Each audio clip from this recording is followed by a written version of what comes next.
Are they up to speed on this? Yeah, so we'll only be able to get them here. All right, how's this radio sound? Can you all hear? Yep, loud and clear. Loud and clear. Clear. Yeah, Clear, it sir. does. Clear. Clear. Clear. Clear. Clear. Clear. Sounds like Good. I'm clearing the dock. Could we hear them on here, honey? Or? I think we get feedback, that's why it's not on. Oh, okay. Need to turn that up then. Yeah, that- Couldn't hear that guy at all.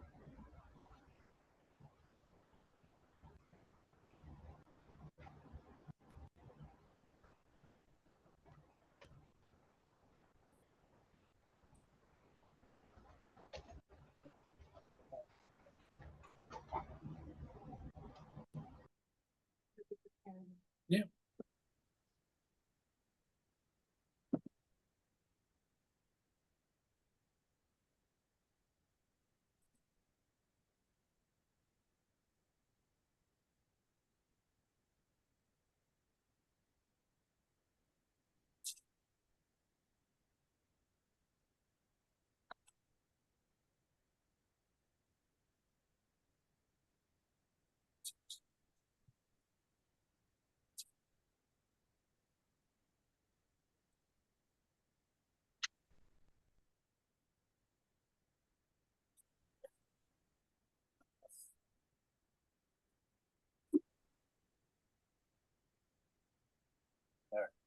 See how well you're set here.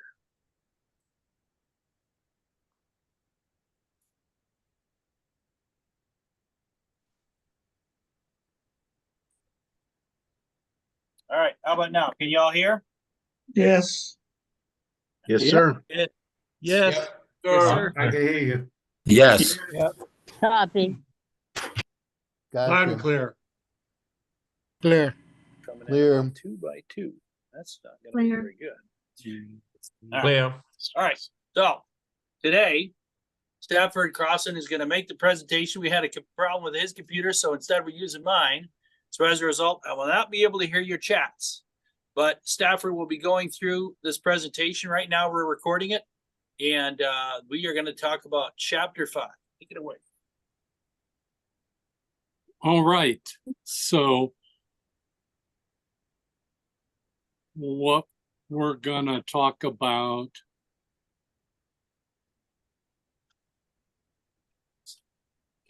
what we're gonna talk about is boat handling.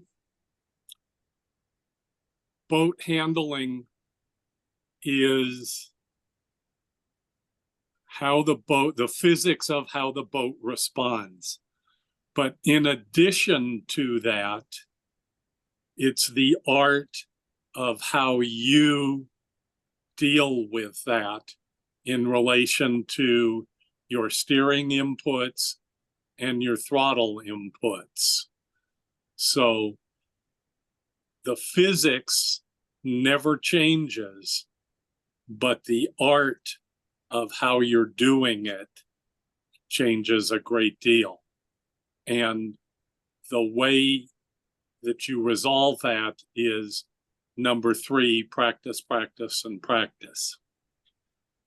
So when we're in close quarters, which is docking or very close to another boat, and we want to turn the boat, there are 2 things that we need to be aware of, or maybe one thing we need to be aware of and one thing we need to remember. The thing that we need to be aware of is the pivot point of the boat. And on a generic boat, no particular kind, it is roughly, the pivot point is roughly a third of the way back from the bow. If we're talking a sailboat with a full keel, it's going to be a little further back. If we're talking about a sailboat with a fin keel, you're going to have to talk to the naval architect about where they designed it. If we're talking about a John boat, it's going to be about a third of the way back. If we're talking about a trawler, a big heavy trawler, it's going to be probably a little further back. When we think about freighters, depends how they're loaded, whether they're empty or not. Same goes for cruise ships. And point number 2 is correct. And I would go so far as to say not only that 2 boats won't respond the same under identical condition, your boat may not respond the same under what you think is the same condition as the day before or the week before or what have you. Your ability to steer well is something that you just have to practice. One of the things that most people learning to steer do is they oversteer the boat rather than telling the boat what they want it to do. They wait until the boat is doing something and then react to that. And that's going to cause you a problem. Going back to the previous slide, one of the things that I said is that you need to remember, and that is that boats steer from the back. That may be an obvious statement, but unlike your car, the front of the boat reacts to what the back of the boat is doing. It's not leading, it's following. And you need to be aware of that and compensate for that. So, number 2 on this slide is your reaction to all of the boat and its environment, including the weather. We're going to talk about weather in a little bit, or the basics of weather and how that impacts the boat. So you need to practice on nice days when you aren't going to get pushed around by the wind and the current, so that when you need to be able to control the boat, you'll be able to do that.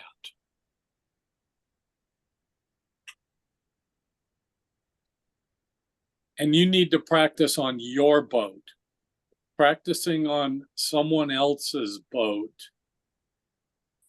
until you understand what your boat's going to do isn't going to do you any good. Your boat's not going to react the same way as their boat. So if someone says, oh, let's go for a boat ride, and you take over, you need to understand that it's going to take you a while to get the feel for the boat and to know their boat.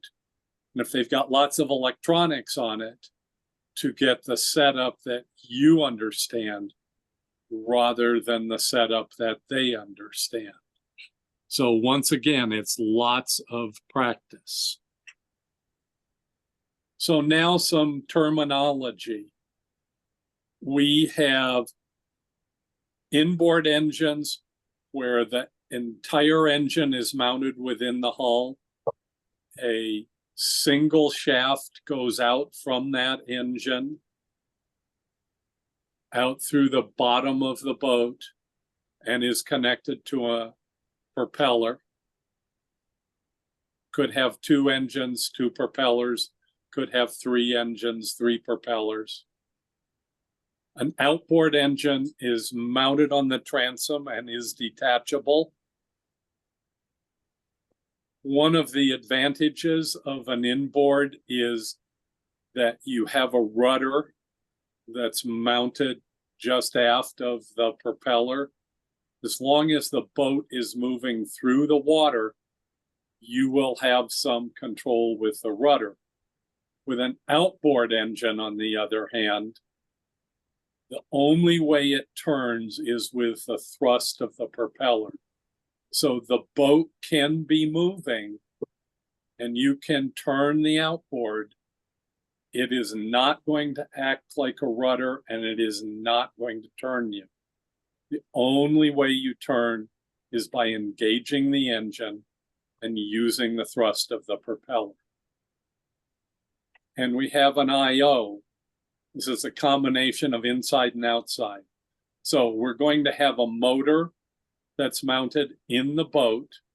And these motors are either automobile engines that have been marinized or small truck engines that have been marinized. And then we have the lower unit of an outboard on the outside of the boat.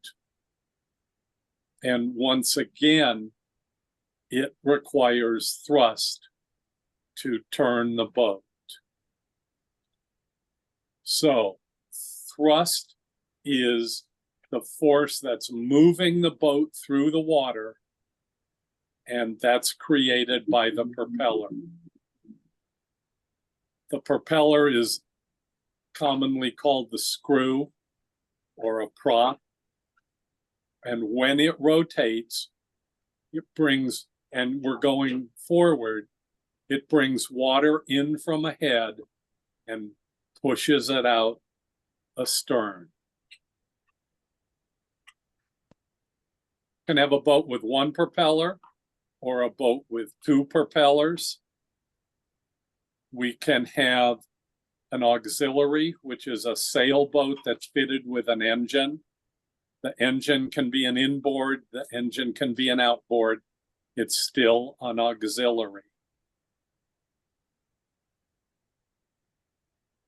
The inboard has a fixed direction of thrust that's only changed by the rudder.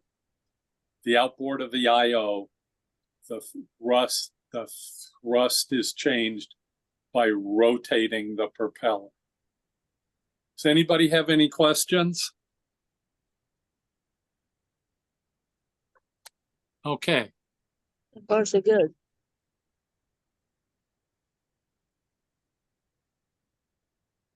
So, changing the heading of the boat is accomplished by changing the direction of thrust.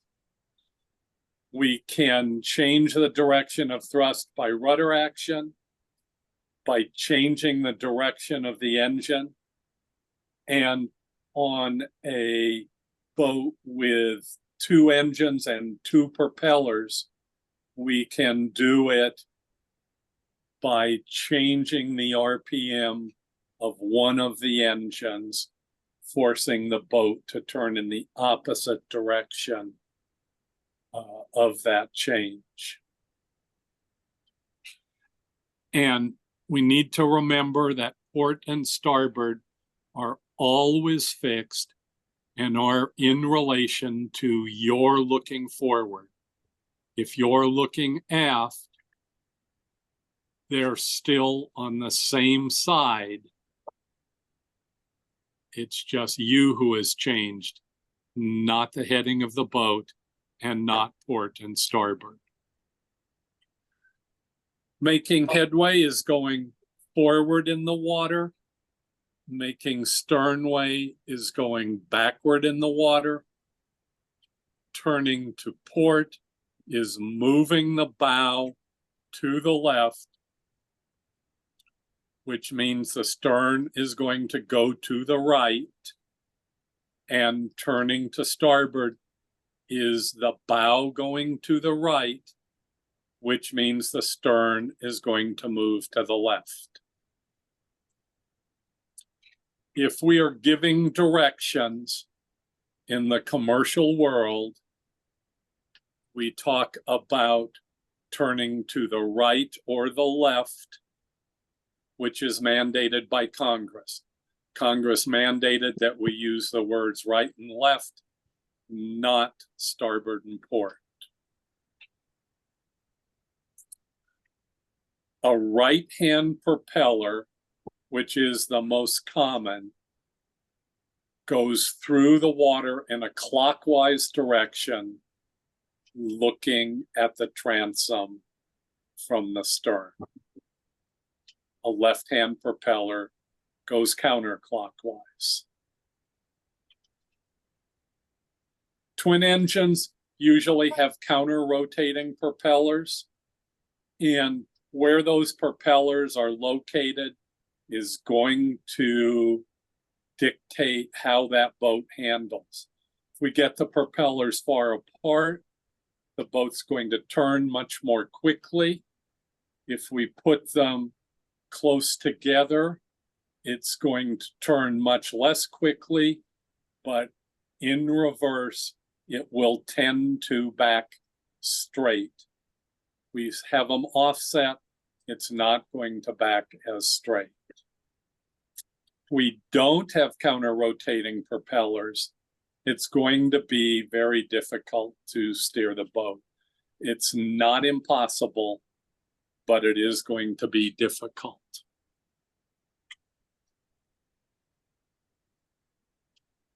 So the propeller, as we've talked about, is going to create some current. It's going to suck in water from ahead of the propeller and push it out aft of the propeller. So anything that's ahead of the propeller has the potential of getting sucked in, whether it's a plastic bag, a log, or a person. So if someone falls overboard and they're ahead of the propeller, you want to put the boat into neutral until you've found where that person is.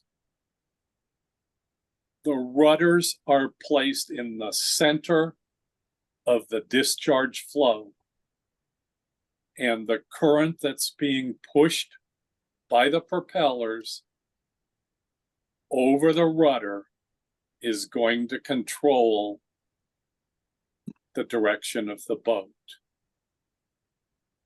And the rudders only work when the boat's moving through the water. Now, let's imagine that we're on the Mississippi River in the spring, and we have a 7-knot current, and we're going downriver. Unless we engage the propellers, we're going downriver at 7 knots, but we have no control over the boat because the boat is not moving through the water. The water is moving the boat. So this graphic just shows us about the suction current and the discharge current. Are there any questions about that? Okay. So here we have a graphic that shows us about the propeller turning in a clockwise direction. And we're talking about what the tips do. And this is a graphic of a right-handed prop. A left-handed prop is going to do just the opposite. The arrows will be flipped the other way. Now, the advantage of a single propeller is that if you use it properly, it's very easy to dock the boat because you put the boat into reverse, and that's going to swing the stern into the dock, and you can then throw a line on, tie yourself up, and you're at where you want to be.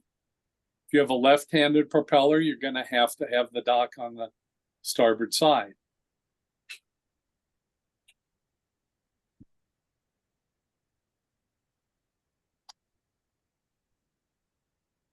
Bob, do you know how to make the animation work? It's deactivated. So Okay, there is no animation. That's what I found when I was studying. Could I just make a comment? All right. Um, I'm, When we're going forward, right-handed props are going to provide greater thrust to starboard at the stern, and left-handed props are going to provide greater thrust to port at the stern. Once we get moving forward well, that's no longer going to be an issue. And the same is true in backing. Once we are going fast enough astern that we have control with the rudder, and this is not a great deal of speed, then we will overcome this whole issue of thrust.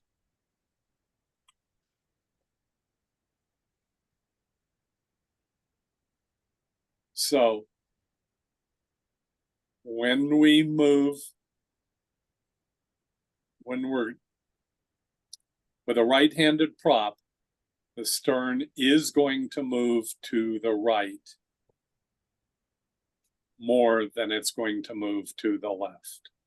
So you need to be aware of this, and you need to take this into account when you're doing close quarter things. And our friend when we're docking is momentum, not speed. Speed is our enemy. When we're in close quarters, you never want to approach anything any faster than you're willing to hit it.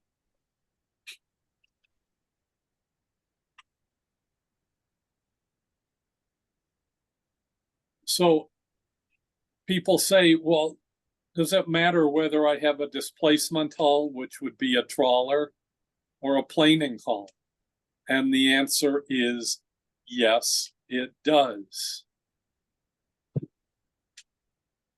A displacement hull can carry significantly more. It's significantly more stable. It is slower. It may have one medium-sized engine. The planing hulls are faster. They have a shallower draft. They're a lot less stable. When you go to turn a planing hull, if you're not careful, you can throw people out. And when you go up on plane and come back down from plane, if you don't tell people about it, they can get jostled around in the boat. So they handle totally differently, and especially in heavy weather. I'm going to talk about that in the next chapter. If you have questions about it, we can talk about it then. A planing hull at low speeds, once you put the boat back in the water, reverts back to a displacement, but it has a shallower hull, and so it's never going to act just as a displacement hull. Now we're going to talk about wind and current and how they affect the hulls. Hulls with a high bow are going to tend to be pushed off by the wind. And as we're at a fairly low speed, it's going to be harder to keep it into the wind. The worst thing we can do is get beyond a 45-degree angle to the wind. Current is going to react on boats that have a deeper hull. So the more that we have in the water, the more that current's going to impact it. So a displacement hull is going to have more impact from the current than a planing hull will have.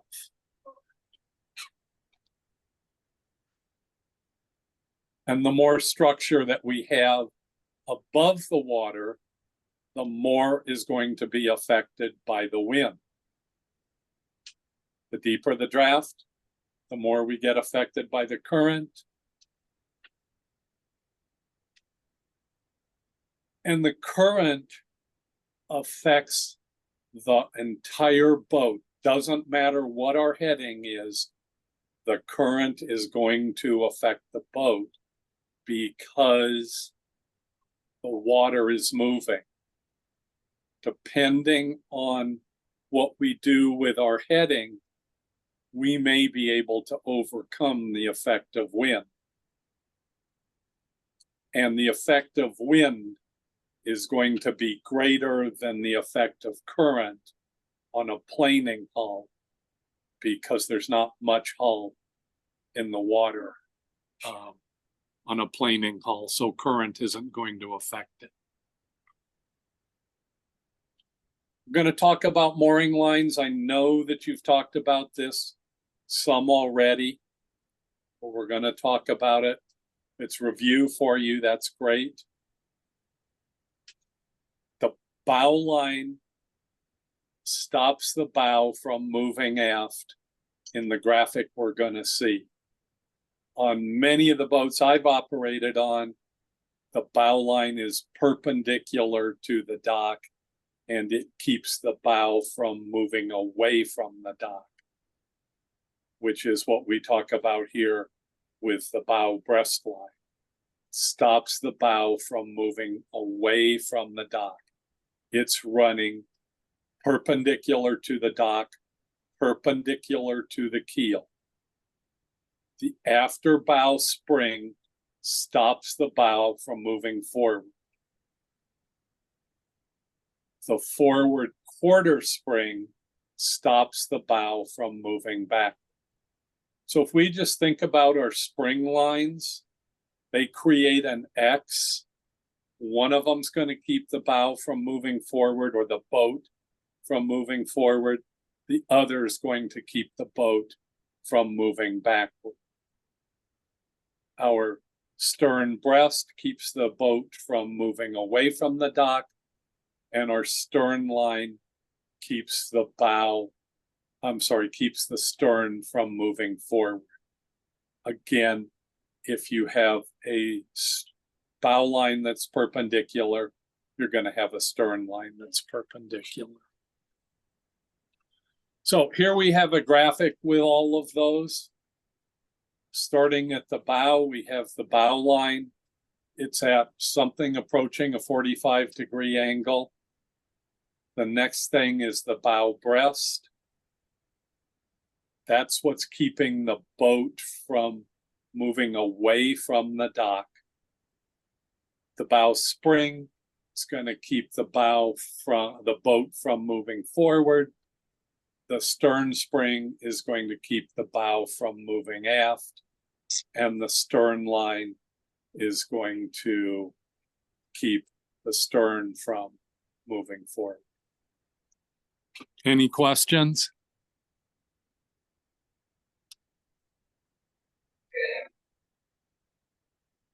Did someone start a question? Not about the lines. I wanted to know back to, a little bit when you mentioned who mandated left and right instead of port and starboard.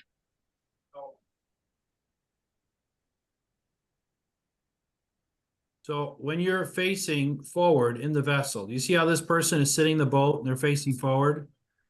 So to their left would be port, 4 letters and ends in a T. She's port. talking about the government issuing us saying right and left instead of start for turning. What Stafford is highlighting there is the federal regulations Federal. will use the words right and left. Is that fair, Stafford? They can Yes, hear you. for steering. For steering. So that even though as we explain this course to everyone, we say from a mariner's point of view, we are saying port and starboard. From a member of Congress's point of view, when they approve these laws, which when we get into the regulations next week with Peter Graham, The words right and left do appear, so this is sort of hedging our bets to explain to you why it sometimes appears in regulations, because those aren't written by mariners, they're written by Congress people with hopefully guides for mariners. Is that fair, Stafford? Yeah. Good. That's a Perfect. good Thank question, you. Jerry. Thanks. Thank you What- very what- much. Okay, and David Ferguson, did you have a question too? I'm sorry. No. Wonderful. All right, that was a good question. Thank you, Jerry. All right, back to you, Stafford. Yeah, I'm sorry, this is Koenig. Go ahead, Nick. In the previous slide, the application of those 6 lines would be dependent upon then the current and the wind to ensure not banging into the dock. I mean, there's no set order. Bow line, yeah, I mean, you got 6 lines that are there. Is there any particular order? It's all dependent on the current and where the boat is lying. Did you close it? There. In that one. Did your screen just go blank? No. Oh, okay. I'm sorry. All right. So your question, sorry, we went to the other page, Nick. You're talking about the stern line and the bow line? I'm talking about all the lines. So the 6 lines that are on there, right? 1, 2, 3, 4, 5. Mhm. So the application of the bow line, and then is there any particular order, or the order is dependent upon the current and the wind and how the boat is lying perpendicular to the dock? How the boat is lying perpendicular to the dock is a good way to assess it. The current and wind have no factor here. So you see the breast line, you have 2 people or 4 people standing shoulder to shoulder. You'd say there's 4 people standing abreast.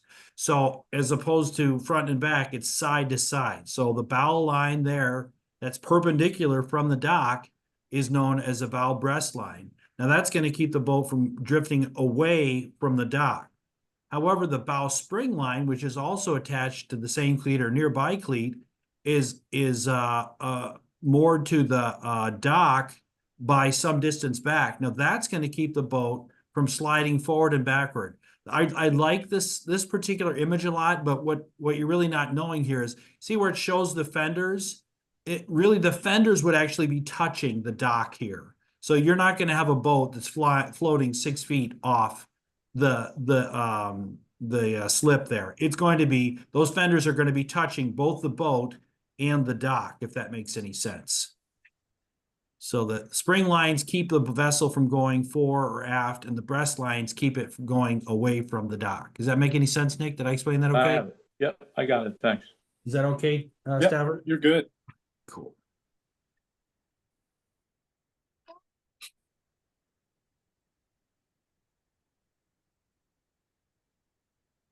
All right, so here's an example of us turning the stern and having the bow follow the stern when the outboard motor is turned, when we're using the thrust to turn the boat.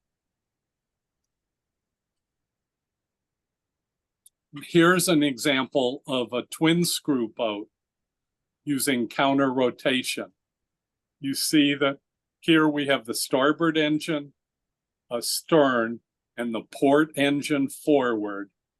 And in this way, we can turn this boat in its length. So we can do a circle, and the outside of the circle will approximate the length of the boat. Does that make sense? Okay, more on lines. Okay, what we're going to talk about now is springing onto a dock, or some people call it warping. So what we're going to talk about first is putting a mooring line on the bow of the boat and passing it to a person on the dock to secure on a cleat or a bit.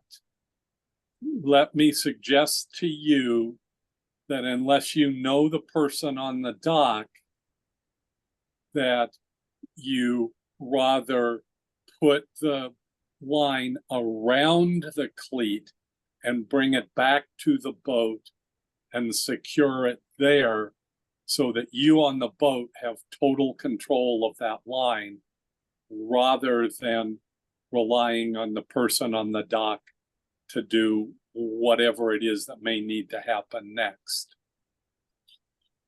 So we're going to shorten the line on the side of the boat, cleat it off.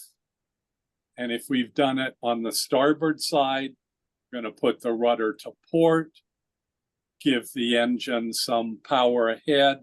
I would say moderate is probably going to be too much. Start out with a little. If nothing happens, add a little more.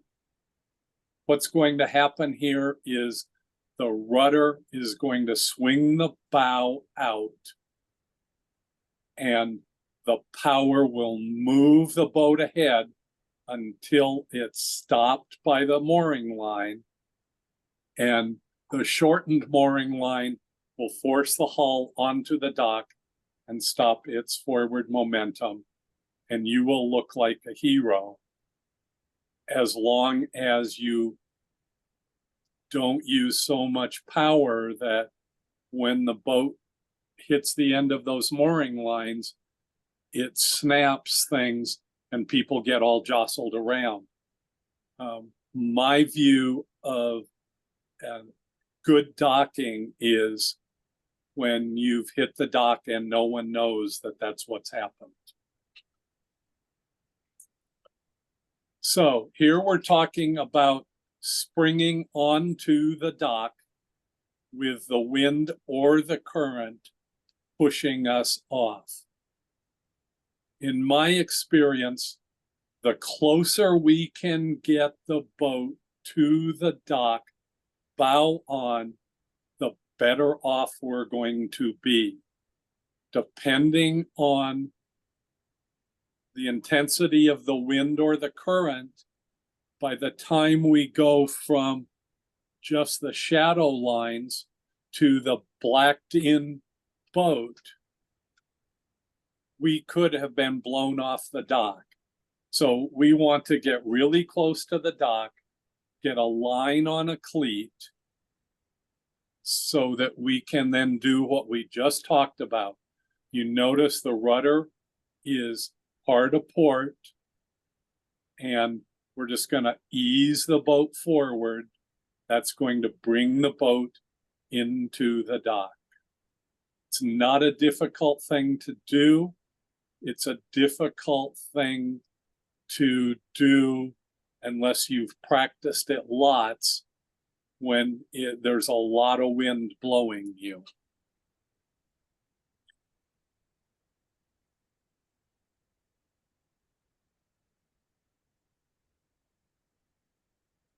Okay, now we're going to get blown off of the dock. So what we want to do is to deploy our fenders, approach the dock slowly at a 45-degree angle.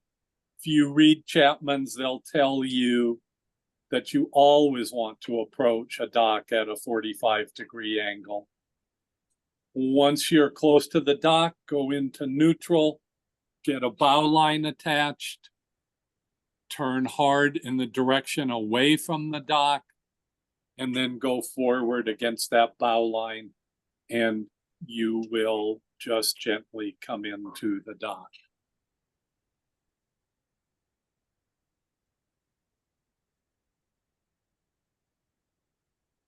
Okay. Without any wind or current, it's fairly easy. And this is when we really want to practice so that we know how the boat's going to react. So here we talk about approaching it at a slight angle. Again, Chapman's is going to tell you to always approach it at 45 degrees. When the bow's close to the dock, I would still say you need to get a line on before you shift into reverse to slow your headway.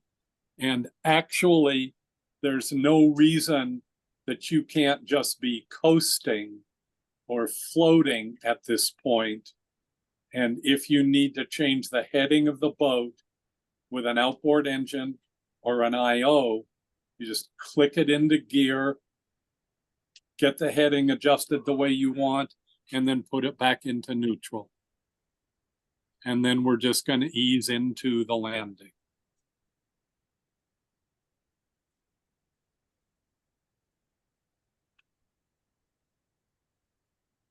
Okay.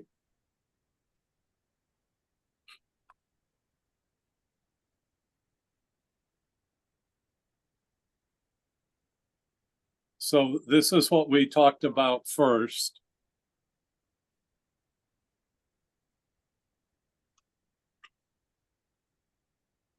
This is, to me, at least as difficult as if the wind is blowing you onto the dock, because if we're parallel to the dock and we approach it, we need to see that we get swung around close enough to the dock so that we're now parallel to the dock, close enough that the wind doesn't catch us and slam us into the dock. Here, the slideshow is suggesting a stern line. It doesn't matter. We just need a line attached, and then we need to either back into it or go forward, whatever it's going to take, whichever way we've rigged the line to push us into the dock. As it says here, this approach is very difficult to learn. Once you've learned it, it's a piece of cake, and there's not a lot that can go wrong. But until you've learned it, it can cause you a great deal of effort and can do a great deal of damage.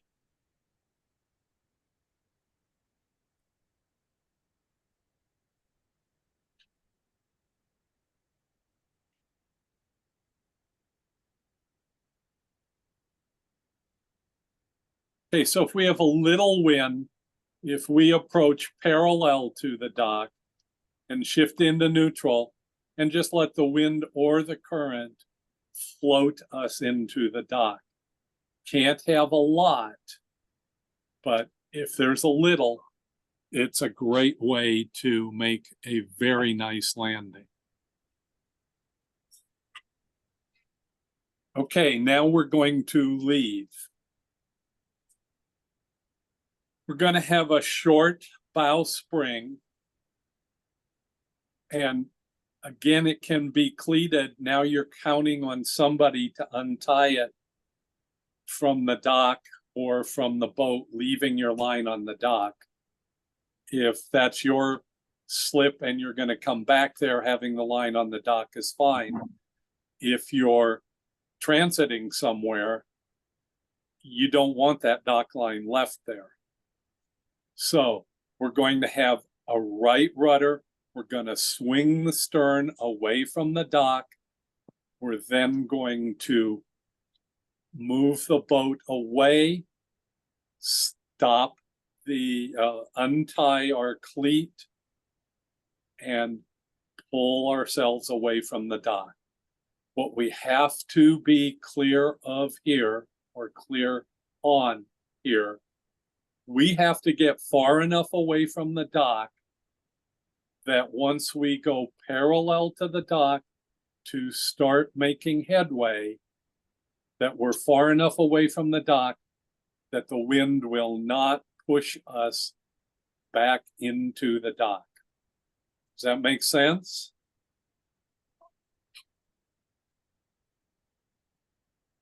Okay, so we're tying on a bowsprit. We can put a fender on if we need. By the time we get to B, we shouldn't need to spin the boat any further than that. We unhook our line, however we're going to do that, and then we start backing away. So in my mind at D, we need to be probably 10 boat lengths away from the dock. And even further if we have boats on either side of us. So that by the time we stop in reverse, go forward, make our turn, we're going to be clear of everything. All right, Robert, it's your turn. I'm to questions.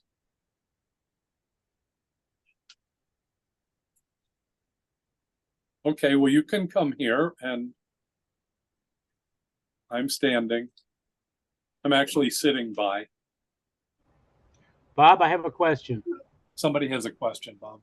Oh, Yes, why they- it's they're Ed Stone sending here. me on the chat. You don't need to worry. Hello? Okay. Who was asking questions? I can't. Yeah, hello? All right, This Okay. is Ed Stone with a question. Hang on, Bob's going to answer the questions before we.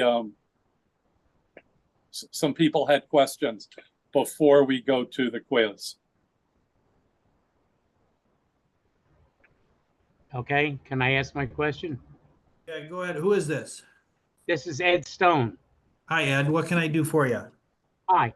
In the review, I printed out everything in the review book, and chapter 5 was missing.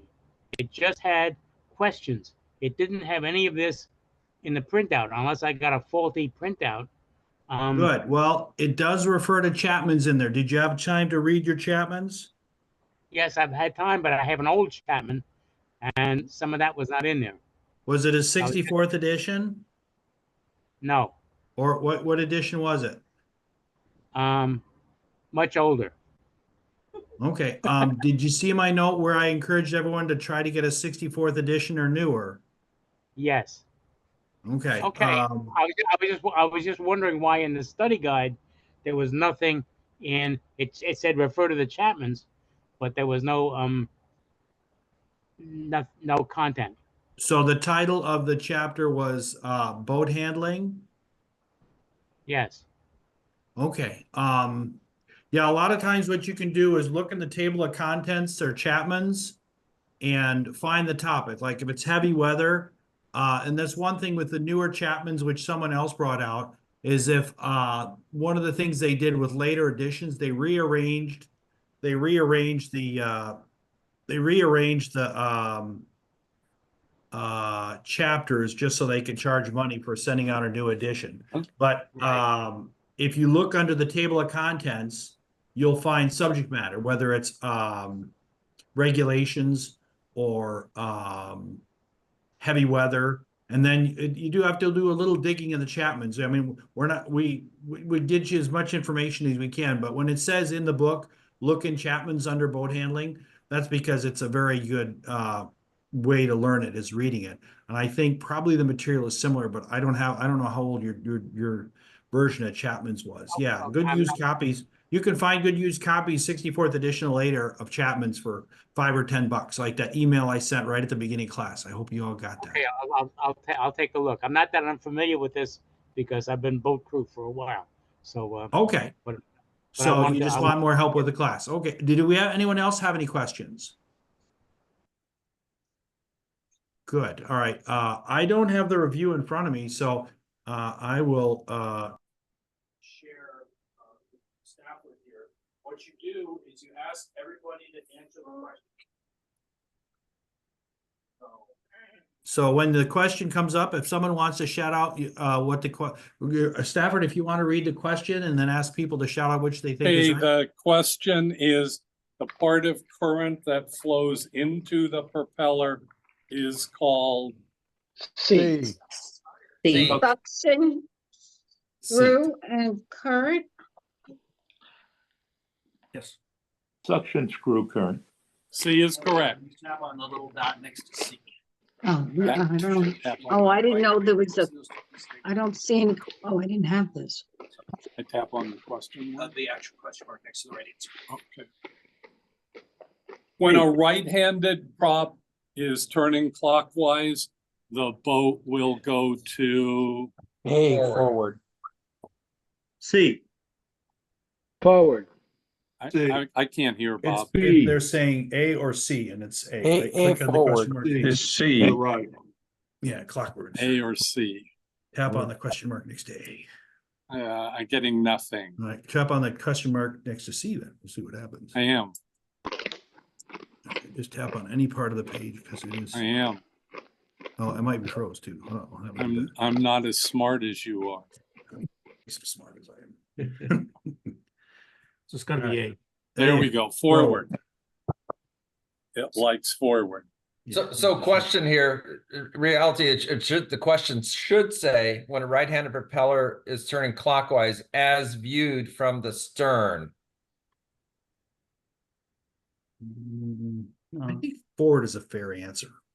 Because No, forward is the correct answer. I'm saying the Is it- question Yeah. needs to say The as stern viewed from of the a single stern. screw prop, single screw boat with a left-handed prop tends to go which way when the propeller is reversing? Right, starboard. B. To port. Right. What answers do we like? Right. They're saying A, so tap on the A. question mark right next to see A. if it does anything. No? Yeah, to There start we are. It's the direction of the torque. walking, you're walking. When the rudder is put over, the stern is blank, the direction the rudder moves.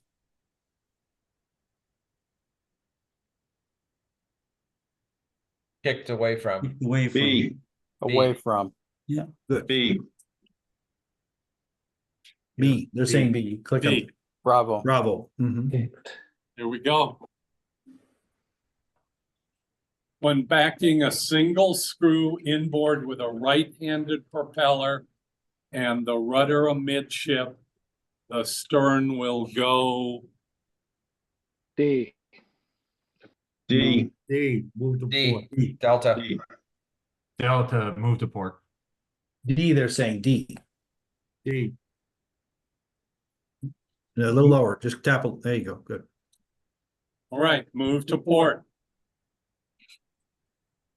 The mooring line that keeps the boat from going ahead is B. Forward spring. B, Bravo. They're saying B. Spring, it's not what time of year it is, it's springing like a yo-yo, right? Or like a, we don't like that. you like that? Hey. Oh, it's the after bow. No, it should Hey. be the forward spring. A. So We like that. That's the bow spring. Ahead. Okay. Yeah, all right. We want to go back to the graphic. Yeah, that's true. All right, next question. By going ahead on one engine while reversing the other enables a twin screw boat to D. B. Bravo. With its own length. Not D, it's not D, it's B. B as in Charlie, Bravo. no, it's Bravo. Do you say Bravo? Bravo. It's hard to Bravo. tell between C, B. B, Bravo. B. B as in boy. Yep. Bravo for us TCOs, right? Yes. Getting away from a dock when the boat is being set into it by the wind generally requires the use of A. A. Getting After away bow from- spring. A, and after bow spring. You probably would want it forward, right? Let's see. Getting away from the dock when the boat is being set into it by the wind. After bow spring line. Yeah, A. Click on Alpha. because what it does is A. your boat does one of these numbers. If I'm doing that correctly, yeah, it does one of these numbers. And then once your stern is a little farther from the shore where it's not going to dig up so much dirt and sediment, now you back out. You back out. Can I just verify when you say one of these numbers, you mean it pivots? Yeah, so here's the dock and here's your boat. Now it's being set aside on the wind, and so what you're trying to do is you push actually forward on the power, and because you have an afterbound string, it rotates like a fulcrum, like this. And once the stern of the vessel is away from the dock here, you can put it in reverse, because when it's right next to the dock like this, it's going to probably churn up some dirt. So now you got the stern away and you can put it in the reverse and you can do one of these. you can back away from the dock and you'll be able to safely do so without damaging your vessel. Crest lines are set blank to the boat's hull. Charlie. C isn't Charlie. Good. C. Good. The discharge current of the prop is always located on Behind the propellant. Behind Charlie. The Behind, yeah, it's a little confusing, but I see they're looking for behind, A, yeah. behind the. Because the prop creates the current, right? As it spins, it starts the water moving. A. A lot of these are A. I wonder if this is rigged so it's easier for us. Who knows? All right, team. And now I'm going to pick on people that thought they were coming here for a good time, and now it's going to be more difficult. So when I call your name, I want you to read the question and then tell me what you think the answer is, or you can say pass, but I still want you to read the question. Number 1, Paul Bird. Got on mute. The current. I'm here. So, number 1, the part of the current that flows into the propeller is called the suction screw current. Good. Paul Bernabo, correct. How about Paul Bird, number 2? I'm sorry. I thought you were calling me No, out. that's all right. It's similar sounding. I didn't catch that. Good job. Paul? When a right-handed propeller is turning clockwise, the boat will go forward. Yeah, ahead. They were looking for ahead, but that's the right idea. Number 3, Charles Lang. On a motorboat, turning the steering wheel to starboard gives the boat right rudder and throws the stern to port and turns the boat to starboard. Excellent. Everybody get that? That's tricky. You got to visualize what's going on. Very good. Thank you, Charles. Jane Pride, number 4. I can't see the question. Do you have do you have the book in front of you? Everybody's supposed to have printed out their book. Oh, no, I don't. I You got to have done that. You got to read the directions. What was answer 3? Number 3 was right. So on port, and it turns the vessel to starboard. So it's right, port, starboard. Dave Ferguson, how about number 5? Or did we do 4? Did we do 4? We didn't do 4. Dave Ferguson, please, number 4. The stern of a single crew boat with a left-handed propeller tends to go to the starboard side when the propeller is reversing. Starboard, did you say starboard for 4? Yes. Right on, very good. Deborah Cameron, how about 5? Or you can say pass if you're not. Are you driving a truck right there? If it's a truck, you shouldn't be trying to read your questions. Nick Koenig, number 5. Unmute yourself, Nick. I have to unmute. Okay, when a boat's rudder is put over, the stern is kicked out or away. Away from the direction in which the rudder moves. Away to the opposite side. Right on. Les Perry, how about number 6? When backing an inboard with a single right-hand propeller and rudder amidship, the stern will tend to move port. Excellent. Missy, number 7.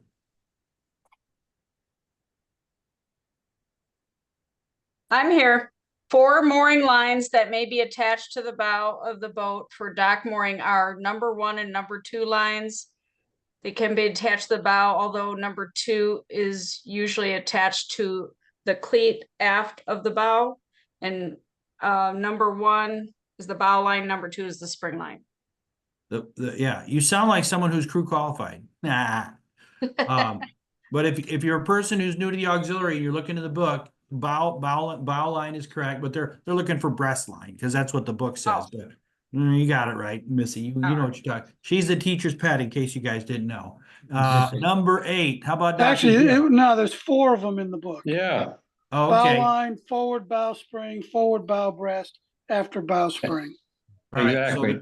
So what they're looking for, and she's crew qualified, so that's where she gets advanced phrases there. But what I they're am looking too. for That's 7 that's right out of the book. right on. So bow line, breast line, forward bow spring, after bow spring. Okay. Unless you're crew, which Missy is, so you get extra points, Missy, sorry. All right, number 8, how Right. about William Terrell? You there, Bill? You got to unmute yourself. I don't think I. William T?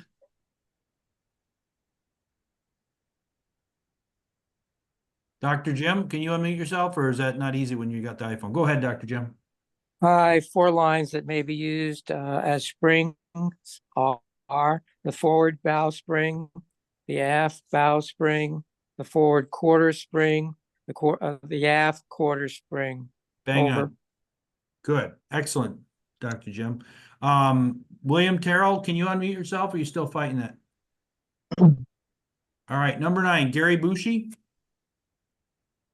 Yes, sir. Number 9, the mooring line that keeps the boat from going ahead is the stern line. Correct. Brett Ashley, number 10. To spring into a dock, we use a forward spring line and go ahead slowly. No. Well, you'd be an after bow line. They're looking for after bow, but go ahead. After bow line, and go ahead slowly with the rudder Turn left. turned left, yes. So they're looking for Depends away on from which the dock. direction you're going. Yeah, so actually, so it would actually snug up if you have you're Right. away from the dock. So, you're doing this, and that's going to bring that stern in. Right? This is a hard one. James Richard, you want to take a shot? Sorry, can I ask you to go back to 9? What was the answer? All right, number 9, they're looking for the stern line. That's the stern line, and that's not what was in the book. 10. The mooring line that keeps the boat from going ahead. It's one of the spring lines, Yeah, The it should be one of after the spring bow lines. spring. not the stern line. I think an after bow spring would also be an acceptable answer, but That stern- was in. Chapman after bow said, spring was actually Chapman in- said bow spring. Chapman said Yeah. bow spring. That's what Yeah. was in your slides. Yeah. But there is one of these questions that's a typo, so you found it. Yeah, after bow string. Okay. To keep it from sliding, to keep it from going forward. Good. Ray Bellware, how about number, what do we do? Did we do 10 already? Yeah. 11. Number 11, Ray, you there, Ray? Unmute yourself, Ray. I didn't hear 10 clearly. Sorry, Okay, give me so- 1 second here. Number 10. 11. Hang on, Ray, just a sec. Number 10, they're looking for after bow and away from the dock. So you're actually, to help snug that up to the dock, you actually turn the wheel of all things away from the dock, which seems off, kind of counterintuitive, but that makes it snug right up against it. Ray, go ahead with 11. Getting away from the dock when the boat is being set into the wind by the wind generally requires using an after bow spring line. Right on. Good job. Michael L., how about number 12? Unmute yourself, Michael L. Backing on a forward quarter spring on the port side, the bow will swing out and away. And they're talking about going to starboard. But yes, assuming the dock is on your left side, going to starboard. So yeah, these are hard. Jim Whipple, how about 12? 12. It's still We 12. just covered 12. All right, or I'm sorry. I think I already called you, didn't I somehow? I think I called you on you once already. Let's have somebody new. Kurt, how about 13? Okay, 13. The forward quarter spring line leads forward from the boat stern to the dock. Excellent. 14, Rob K. I knew you were going to ask me this one. That's the one I could not find. I have no idea. So that's a pass. No worries, Rob. We got 70 folks. Steve C. Partners down on the ground to help a guest that actually came to Daystar. Her name is Lauren. She's an IDF soldier and a survivor of the October 7th attack. And she helped connect us to a unit there on the front line in the Gaza war that needed some important elements. I don't think he Doesn't sound like he is. He's not on. Somebody else. Mandava? I can give you that. Fenders and fender board, how's that? Yes, fender and Yeah. fender. Question. A 4 to 6 foot long plank hung horizontally on the side of the boat and backed with metal substrips is called the fender board. Back with and fenders, board. so. What's that? Back with fenders. Yes, the fenders. Good. And the book calls it Fender- a sideboard, not a fender board. Yeah. Yeah. Isn't And what that is funny? it back? And what is it backed with?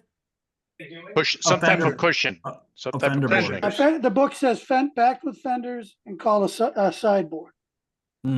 So similar words, my guide says fender board, but I think on the test, it'll probably, if you see that again, it'll probably say fender board. Good. Sounds like Bob? a camel. What's that? Sounds like a camel. Bob Sargent, how about 15? By going ahead of one engine with the other reverses, a twin screw boat can be turned in its own length. Good, and you will see that again, so remember that one. 16, Don Lynch? 16. Twin screw boat is stopped by reversing its propellers, but unlike a single screw vessel, this will usually not move the stern sideways. Yeah, and they call it throw the stern to the side, but you got it. All right, team, what time we got? What time does it say over there? 9:05. All right, at 15 after, we will resume. I did have one other question. So if you guys want to go powder your noses or whatever you need to do, come on back here, be here back at quarter after. Thank you very much. Stafford, it's very exciting to have Stafford as one of our presenters today because Stafford, what are your ratings, Stafford, from the Mariner side? I have a 500-ton license. Big boats, and he takes those boats out onto he's guided vessels there on the Chicago River right in downtown Chicago. What's the maximum number of people they can put on one of those 350. 350 people. So I'm bringing you guys really good instructors, so I hope you all appreciate that. The price is very reasonable too. Sorry you had to pay for your books, but we're delighted to have Stafford with us today. Okay, see y'all at quarter after. And I'm sitting here right now in case anybody has a question, but y'all don't have to stay for this. And so, yeah, Mike, I'm sorry, the animation is not working. I tried to find newer slides online today, but I could not. There are just no good new ones. We tried to build our own a few years back and try to get the Coast Guard to approve them, but they never did. Yeah, Bob, I have a comment. Yeah, go ahead. Who is it? This is Nick Ferraco.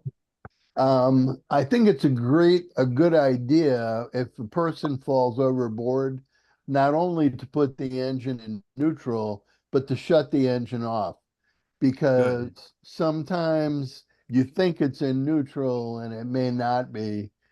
And so safety wise, shutting the engine off prevents any mishap. Are you, Nick, do you teach the Boat America class too? Do you help teach that? No, but I was impaled by a motorboat propeller when they thought it was in neutral. And it was my boat. But the person driving it thought they put it in neutral, but they actually put it in reverse. Insult to injury. Yeah, and you want to approach them with the current or wind in your face, whatever's going to help you slow down so you don't crush them. All right, I'm going to go ahead and pause this. Oh, you've already figured it out. Okay. Any other questions? Yeah, sometimes people have ideas they want to throw out there. And I said, because it's a big group, we're really happy you're all here. But because it's a big group, I'm trying to kind of limit the comments in there because I don't want people getting confused. There are typos in the answer quiz thing, but there's not too many. Most of them are pretty well explained, and you guys did really good. So question for John, the answer for 13 is boat and dock. The question for 14 is fenders. And one book answer we saw was fender board, but there was a different answer in what was the other answer, Stafford and Chapman's? It was some other answer besides sideboard. Sideboard. Sideboard was the other. Yeah, and question number 16, they're looking for turned in its own length, and for some reason they love that question. No, that's 15. You're right. I'm sorry, 16. So what was 16? Yeah, no, you're correct. It was 15. 16, my bad. 16, throw the stern to one side. So it's neat that it doesn't kick over and throw the stern to one side. That's nice to those twin screws. It will throw the stern to the one side, correct? So read the question to me again. I'm sorry, I don't have it. Says a twin screw boat is stopped by reversing its propellers, but unlike a single screw vessel, this will usually this will usually not throw the stern to one side. Right, so it just kind of rotates it. Does that make sense, Stafford? It won't throw the stern to one side? When you're counter rotating? Yeah. No, correct. Yeah. Yeah, somebody said it would not throw it to a side when we were going through it. So the way they phrase it there, it's a little confusing to say, unlike a single screw, it will not, read the question again. It will not throw the stern to one side. So it's not going to zip you off the side because you got twin screws and it just kind of does a nice little turn. But go ahead, read it to me. A twin screw boat is stopped by reversing its propellers, but unlike a single screw vessel, this will usually not throw the stern to one side. Right. They're not Yeah, so- talking about a turn, they're talking just stopping. Yeah, as you're stopping, it won't walk.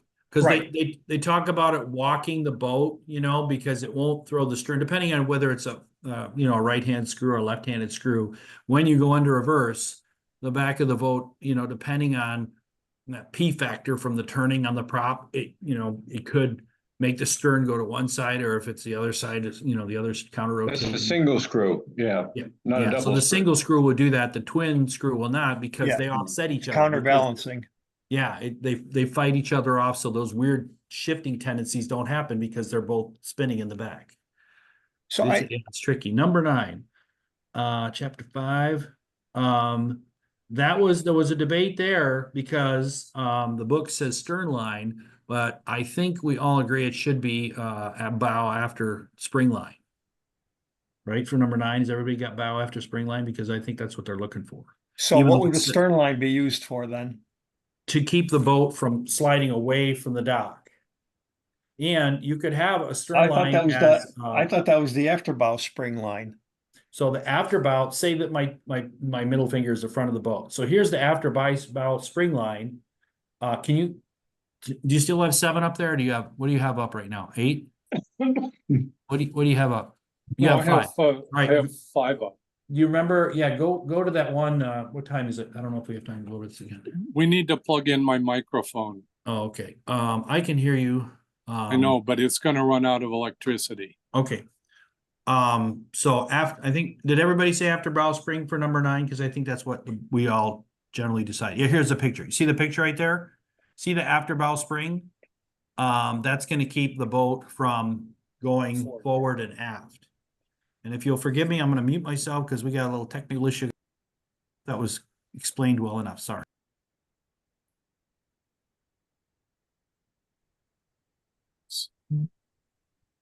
Tech support took care of that problem. To get us to the next point. You're good. I tried. No. You didn't know where it was.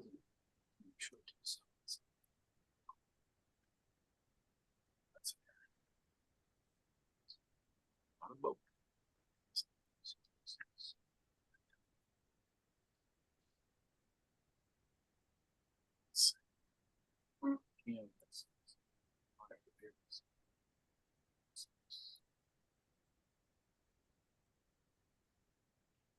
Are you still sharing screen?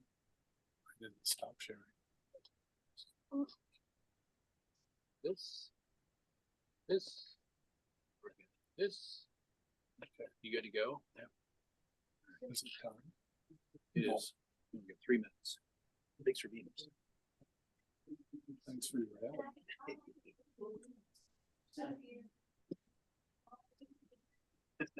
Tech support showed up.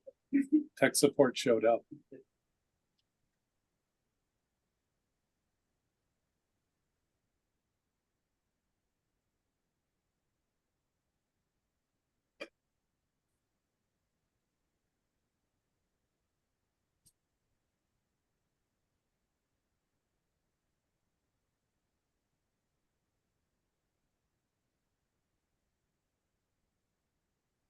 All right. Sorry about the delay for Michelle, number 9. So 9, what they're looking for is after bow spring. I think I took it. Question 8. They are looking for. Are you there, Rick James? I don't want to read it. Yeah, Chap. Question 8. the 4 lines that may be used as springs. Right. I got forward and, yeah, Forward bow spring, yeah, I have forward and, the after bow spring. after bow. Mm-hmm. So, so those are both coming off the bow. One's going forward on the dock, the other's going back on the dock. And then sort of the opposite story. The forward quarter spring, which is off your rear quarter, and then aft quarter spring. So all of those are going to keep the boat from going forward and aft. Does that make sense, James? Yeah, I got it. I seen it on the diagram, but I wasn't sure what the wording was. Good. Yeah, okay, James, good. So Missy, how'd the test go? We only have a minute here. How did the test go, Missy? You there, Missy? Yeah, it went pretty well. They didn't ask that stuff, so. Yeah, so did you pass? Did you took the test and pass? Yes, yeah, I passed. Thank goodness. All right, that's a good motivator for the rest of the team. What time you got over there, Paul? We're gonna talk more about test taking at the end of chapter 6. And this is one of everyone's favorite chapters. So you can tell I like Stafford a lot because they gave him the funnest chapter, which is chapter 6, the heavy weather. So all sorts of exciting technical things going on here, which is I have my laptop, and my name really isn't Stafford, and Stafford has my desktop, and his name really isn't Robert Allen. So good. All right. Again, if you guys want to make general, comments on there, maybe wait until after Stafford's done talking, so we don't distract everybody. Like, hey, do you see the fireworks in air? Whatever it is. If you direct it right to me, then it doesn't distract everybody else. And with any luck, I can answer it.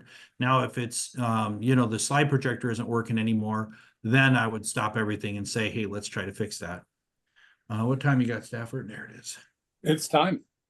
All right, team, we're back underway. And again, thank you for being here. And Stafford.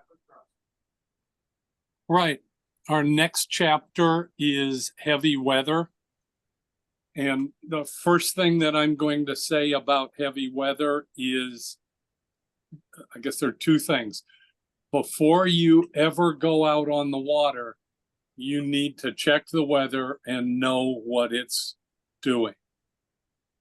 The next thing is, if you say to yourself, wonder whether I should go out or not, the answer is no. If you have to ask yourself the question, the answer is you need to not go. So there's lots of information in Chapman's on heavy weather and on seamanship techniques there. So if you're not experienced in heavy weather, don't go out. But obviously, the only way you're going to get experience is to go out. But you need to go out in weather that's just a little bit heavy. You need to go, I've never done that before. We're going to go out. If you go out when it's blowing stink and the waves are 6 feet high and you've never done that before, you're going to cause yourself and probably some others problems. Almost all the waves are caused by the wind blowing over the surface of the water. Doesn't matter whether it's fresh or salt. And let's think about Lake Michigan. For those of you who aren't around Lake Michigan, just imagine that it's long and narrow. It's about 80 to 100 miles wide and 360-ish miles long. So if we're getting lots of wind blowing from the north and it's blowing there for several days, we're going to have lots of high waves down on the south side of the lake. That's caused by 2 things. One, we're at the bottom of the fetch, but Lake Michigan also gets shallower as you go further south. So depending on the shape of the lake. Lake Erie is just generally shallow, and so wind there is going to cause high waves at the end of the fetch. Wind directions are given from the direction the wind is coming. Everything else is where it's going. So if the wind is blowing from the west, that means the wind is coming from the west. If you're told to make a heading of 270, that's going into the west. Okay, there are two kinds of non-wind waves. There are seismic waves that are caused by earthquakes, and there are tidal waves, which are also caused by earthquakes, but are internal, that are released from the ocean floor. And these are the ones that get really tall, and as we get to shore, will move up to great heights on shore. Okay, this is a graphic of the classic wave. The crest is the highest part of the wave, and the trough is the shallowest, or down in the water the most. We're going to measure the height from the trough to the crest. The length of the wave, or the period, is from the crest to the crest. Now, it's going to be the same from the trough to the trough, but that's not what we're going to measure. We're going to measure from the crest to the crest. And in vertical cross section, it just looks like a normal sine wave. Rarely, however, in most places, will you see waves that are normal sine waves. There'll be one that's a little taller than the next, one that's a little longer than the next. Rarely will they all be identical. Crest is the top, the trough is the bottom. Height is measured from trough to crest. One wavelength is from crest to crest. And you're going to want to know some of those things in the future. The slope or the steepness of the wave is measured from the crest to the trough in a straight line. And as we put numbers to this, it allows us to talk about significant features of the wave.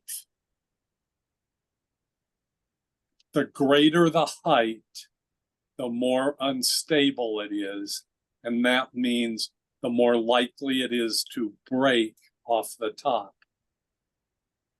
Large waves will tend to move somewhat slower.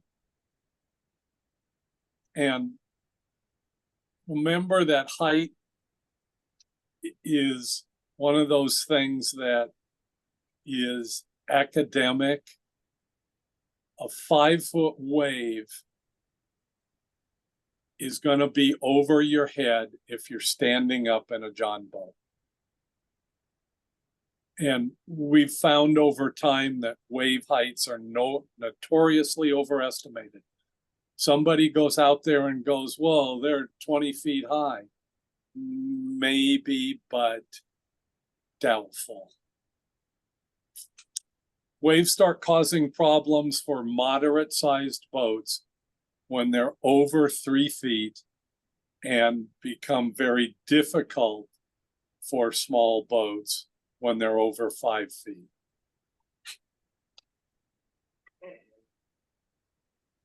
Wave heights of 6 feet will usually trigger small craft advisories if the wind has been blowing for several hours. Small craft advisory is just that. We're going to take it apart. It means small craft. What small craft means, you as the operator have to define that. You have to decide whether your boat is a small craft for this situation or not.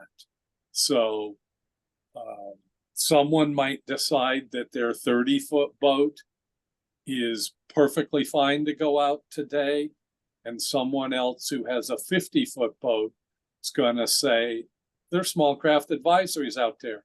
I'm not going out there.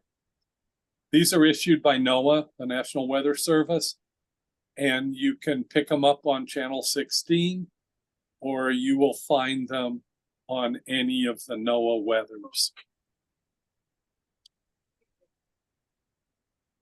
The period is really useful because it gives us the wave speed in time.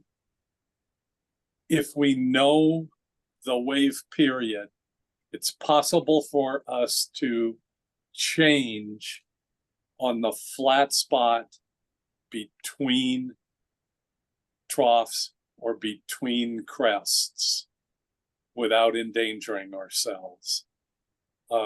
And it's not that you need to use a stopwatch to time it. You need to be watching the waves, and you will see where the flat spot is. And knowing the period will also help you judge how fast you want to approach a dock or another vessel or a person in the water that you're trying to recover.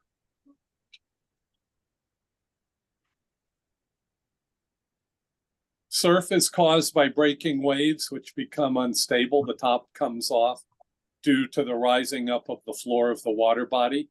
Remember, we were talking about the fact that Lake Michigan gets shallower as it gets further south. So the waves are going to become higher because they're being pushed up by the narrowing of the bottom of Lake Michigan. Friction with the bottom causes the bottom of the wave to move slower. That's going to make the wave lean into the direction of motion, and that allows it for the top to crash ahead of the bottom. And the braking can happen anywhere where the physics are right. And we're not going to go into the physics. On the open ocean or the open lakes, you're going to get waves breaking when the wind speeds are above 30 knots. Wakes. Wakes are waves that are caused by another boat, and they can be a definite hazard to you, and you can be a hazard to others. There was a boat that capsized on Lake George in the Adirondacks in New York, and it capsized. It was a little rough that day, but it capsized because a larger boat went by it and the wake tipped it over. 30 people were killed in that, most of them senior citizens. The boat wasn't as stable as it should be, but on non-federal waterways, nobody does any inspections. So, who's to blame? Everybody in that case. The bow wake is generated by the bow. It's pushing the water aside so that the bow and the rest of the boat can go through. We need to be sure that we're not creating a large wake. One of the things we'll find out when we go to rules is The operator of a boat is responsible for any damage done by their wake. So if you go down a river and you knock barges loose, you are responsible for all of the costs to corral those barges and tie them up. If you damage someone's dock, you are responsible for all of the repairs to that dock. So this is one of those things that you want to be sure you're aware of and that you're taking care of. Stern wakes are the most dangerous. These are caused both by the stern and by the propellers. So we get two things happening here, and they can be especially dangerous when we're meeting or passing a boat in close quarters. So what do? We slow down. Here we have a graphic showing the bow wake and showing the stern wake.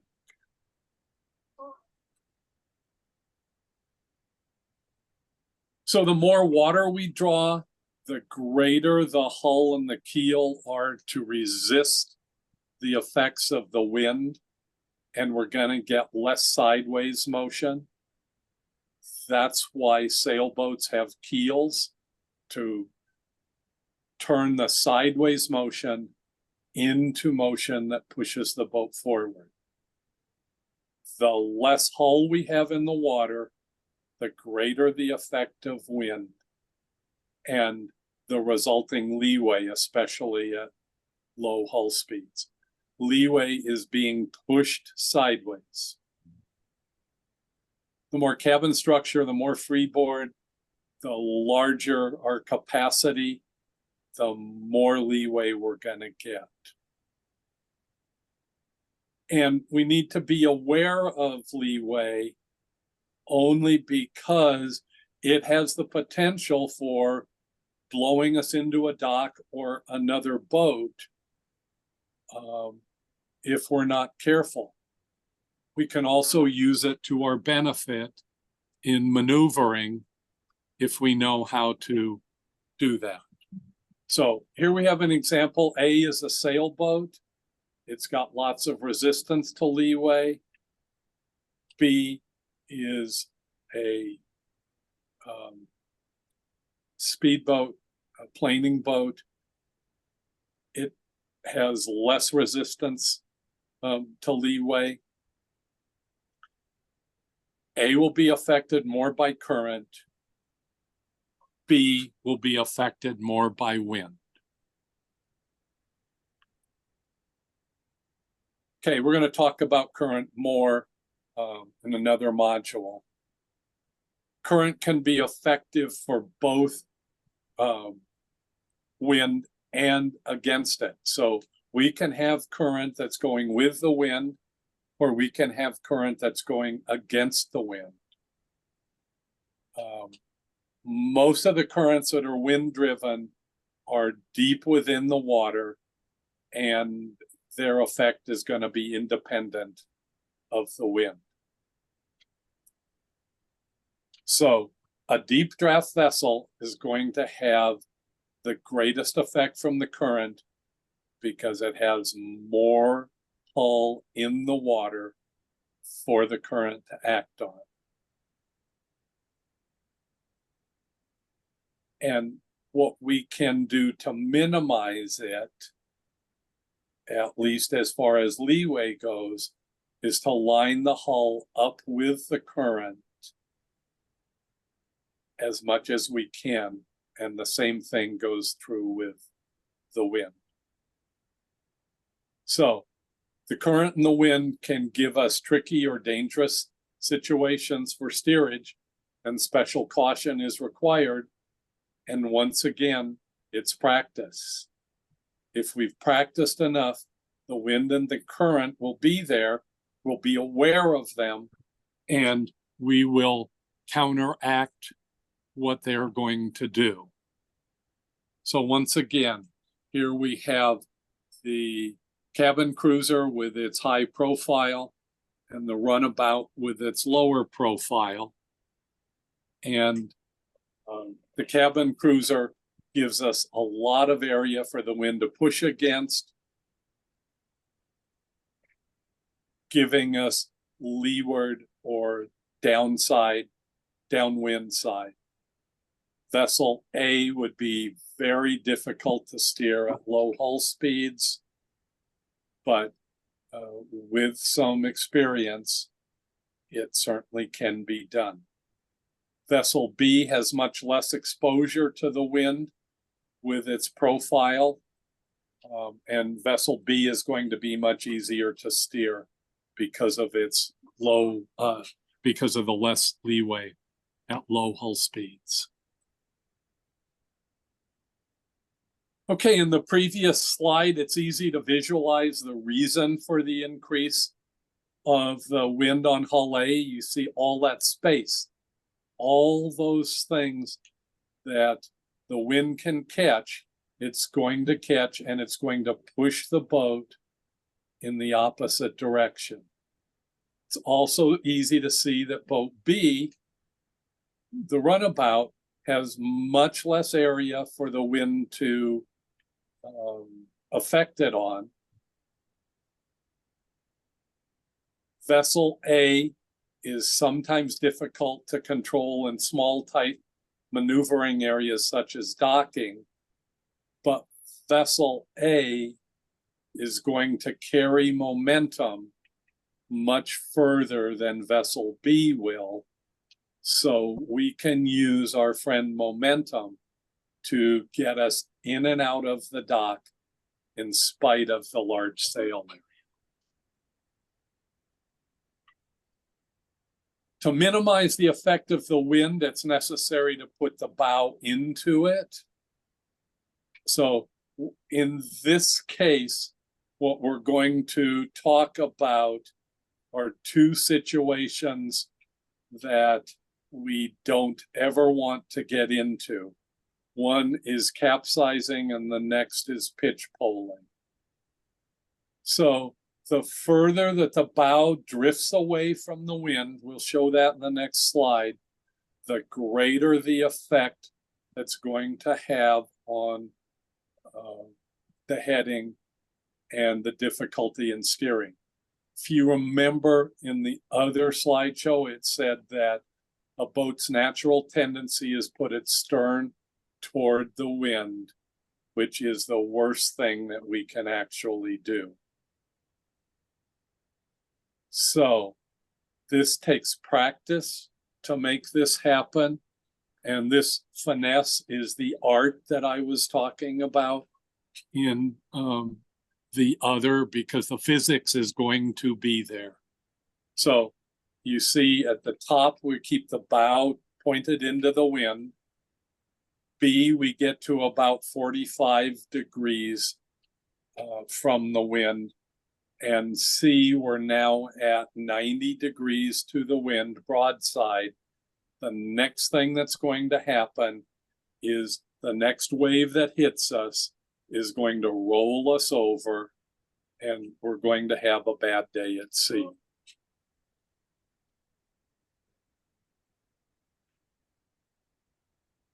Okay. There are some different things that we can do to try and help ourselves. When we have high wind and high seas, controlling the vessel's heading may not be possible or may be very difficult. So one of the things that we can do is use a sea anchor or a drogue. Depending on where we deploy this device is either a sea anchor or a drogue. So this is a graphic of either one. Choose what you want. The towing line is attached to something that's strong on the boat. We're going to be putting a great deal of pressure on it. If your stern cleats or bow cleats are just screwed in a little bit, They're not bolted with backing plates. This will probably remove the cleats for you. So moving back, we have a swivel. As this moves through the water, it's going to rotate 360 degrees. Thus, we have the swivel. And we have a bridle on it. You see the bridle has 4 parts. We have some kind of ring that's holding it open so that the water can go through it. It's made out of canvas, nylon, all kinds of things. And then we have a small hole at the back side so that we can let the water discharge. If all we do is hold the water, it's just going to get torn off. The only way we're going to be able to retrieve this is to trip it. And what that means is we're going to pull in on the tripping line. You see it's attached to a swivel at the small hole end, which will tip the sea anchor upside down, forcing it to collapse, and then we can retrieve it. We're just going to pull it in with the tripping line. We're not going to pull it in with the towing line, but somebody needs to bring the towing line in at the same time that we're bringing the trip line in. And we also need to be careful that we don't get tangled up in a propeller here.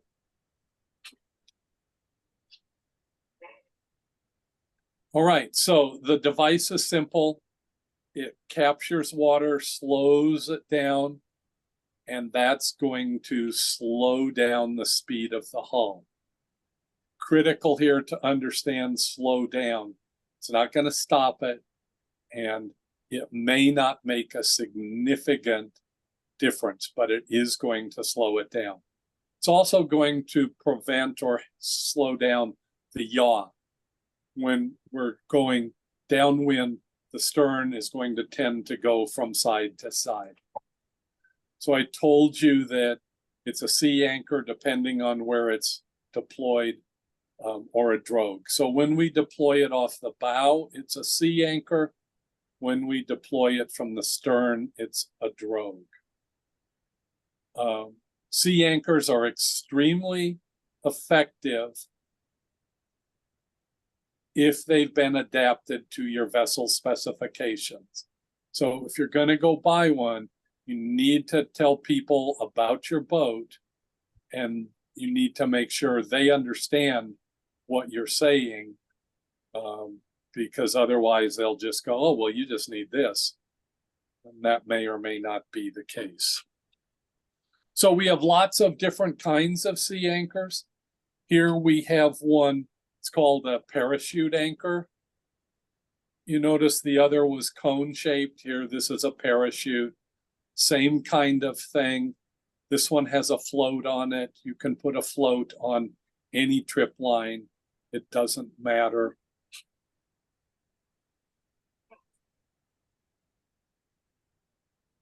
This is a sail type of sea anchor, made primarily from sail canvas. Most of us aren't on sailboats. Very few of us have canvas on those sailboats. So it's got wooden bars on it, a bridle. This would have been something that was fabricated on the boat for this purpose. And then we have anything that we can throw overboard. Doors, hatches, pieces of wood. A friend of mine had a bunch of plastic chairs, and he needed a sea anchor. He tied them all together in one big clump and threw them off one side and tended to help steady up the boat. So here we talked about anything that we can get to keep itself near the surface or on the surface of the water. Anything that we can use to slow down the motion of the boat. And the more water it catches, the better we are. All of us have all kinds of stuff in the boat that we can use.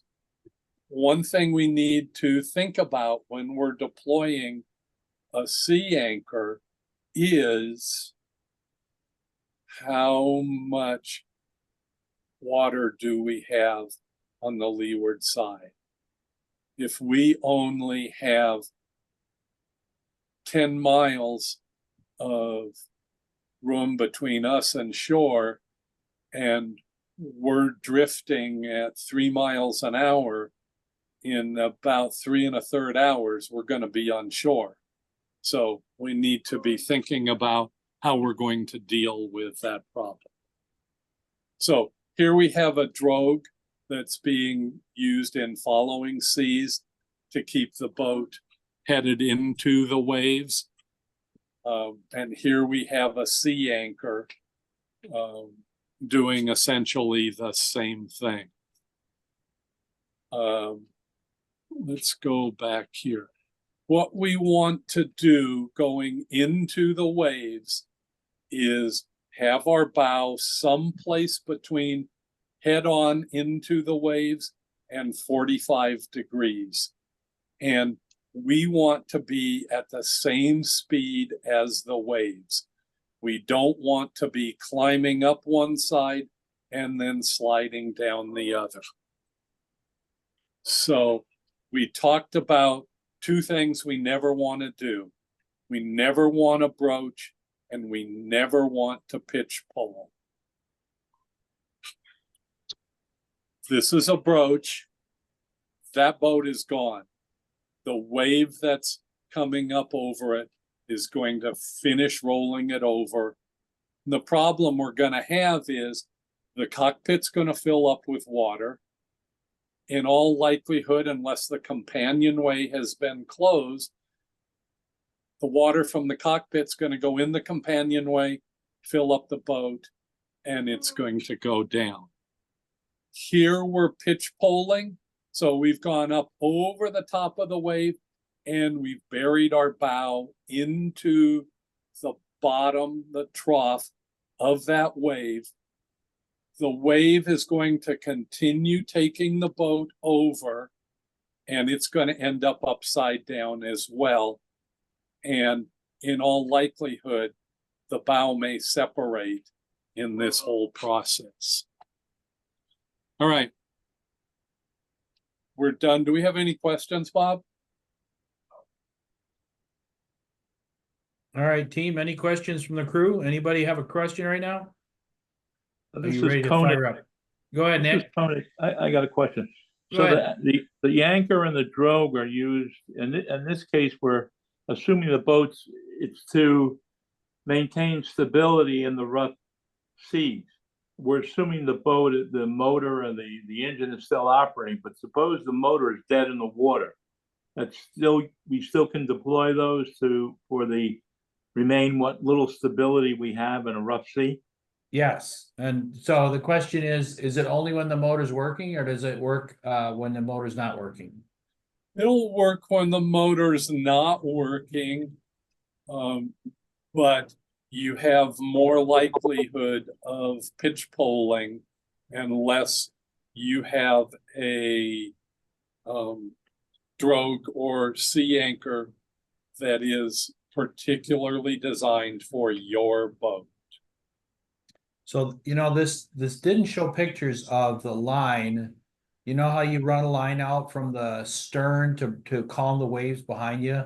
Trying to remember what that's called, not a sash. But you know, you can run, let's say you have waves behind you and you're moving forward, but the waves, and if you put a line out behind you, it kind of, it calms the waves behind you. I'm trying to remember, it's in the book. Warp.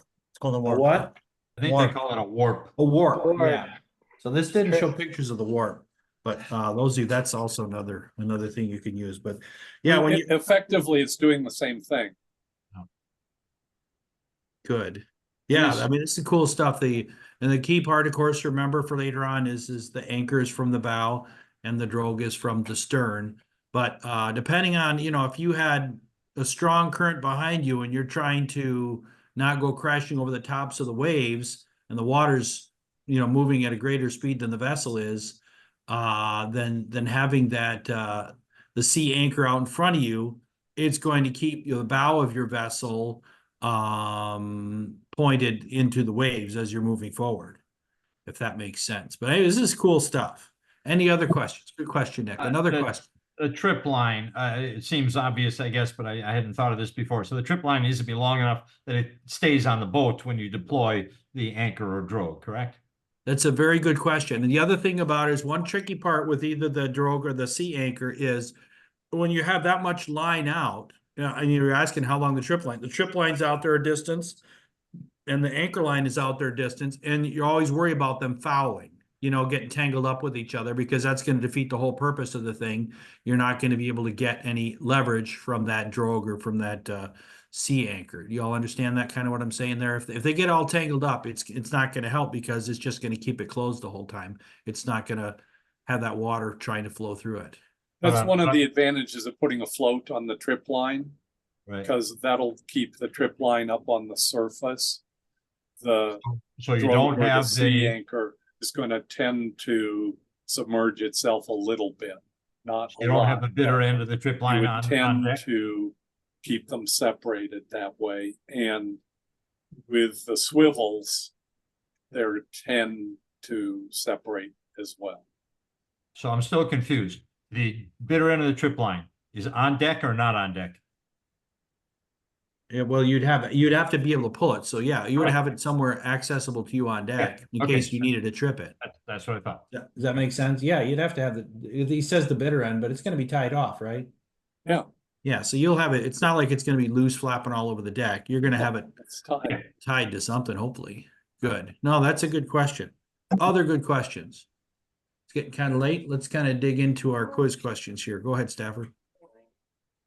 Time it takes two wave crests to pass the same point is known as the C period.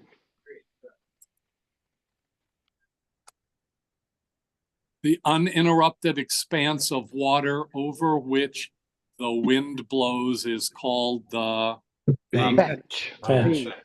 Bravo. Fetch. Good. B for Bravo. A sea anchor blank. C. C. Charlie. C. Charlie, right. Yeah, and sometimes, it's the only time you'd ever use it is if you had a real pinch, so. The angular measurement from the trough to the crest is the B. Bravo. Slope, good. That's on the test too. Missy, we don't say stuff like this. I didn't say You want that. to keep being the teacher's pet, no cheating. She's collaborating. Nearly all waves are caused by Bravo. The wind. D. Bravo. Going towards the surface. if forced to operate a powerboat in heavy seas.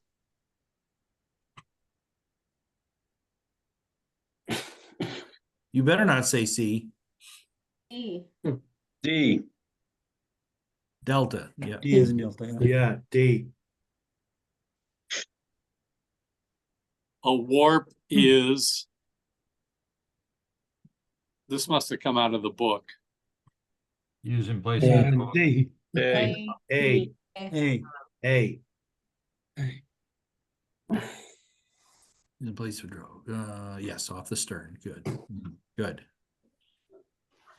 Running with high seas abeam is most likely to cause a pole. vessel to Delta. D. Delta. Delta. Broach. Yep. A brooch. of the waves caused by boats, which are the most dangerous. Delta. Stern. D. Yeah, D. Good. D. B. Delta. No, Delta.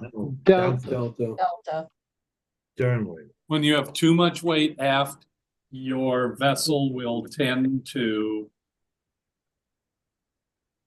pitch D. Aft. Tricky one, huh? C. Yaw. Because when you get because when they have the bow out of the water, It's just gonna waffle back and forth like Oh, a yeah. bar stool. It's not really very secure. Oh, that got me too. Yeah, go back to that one again.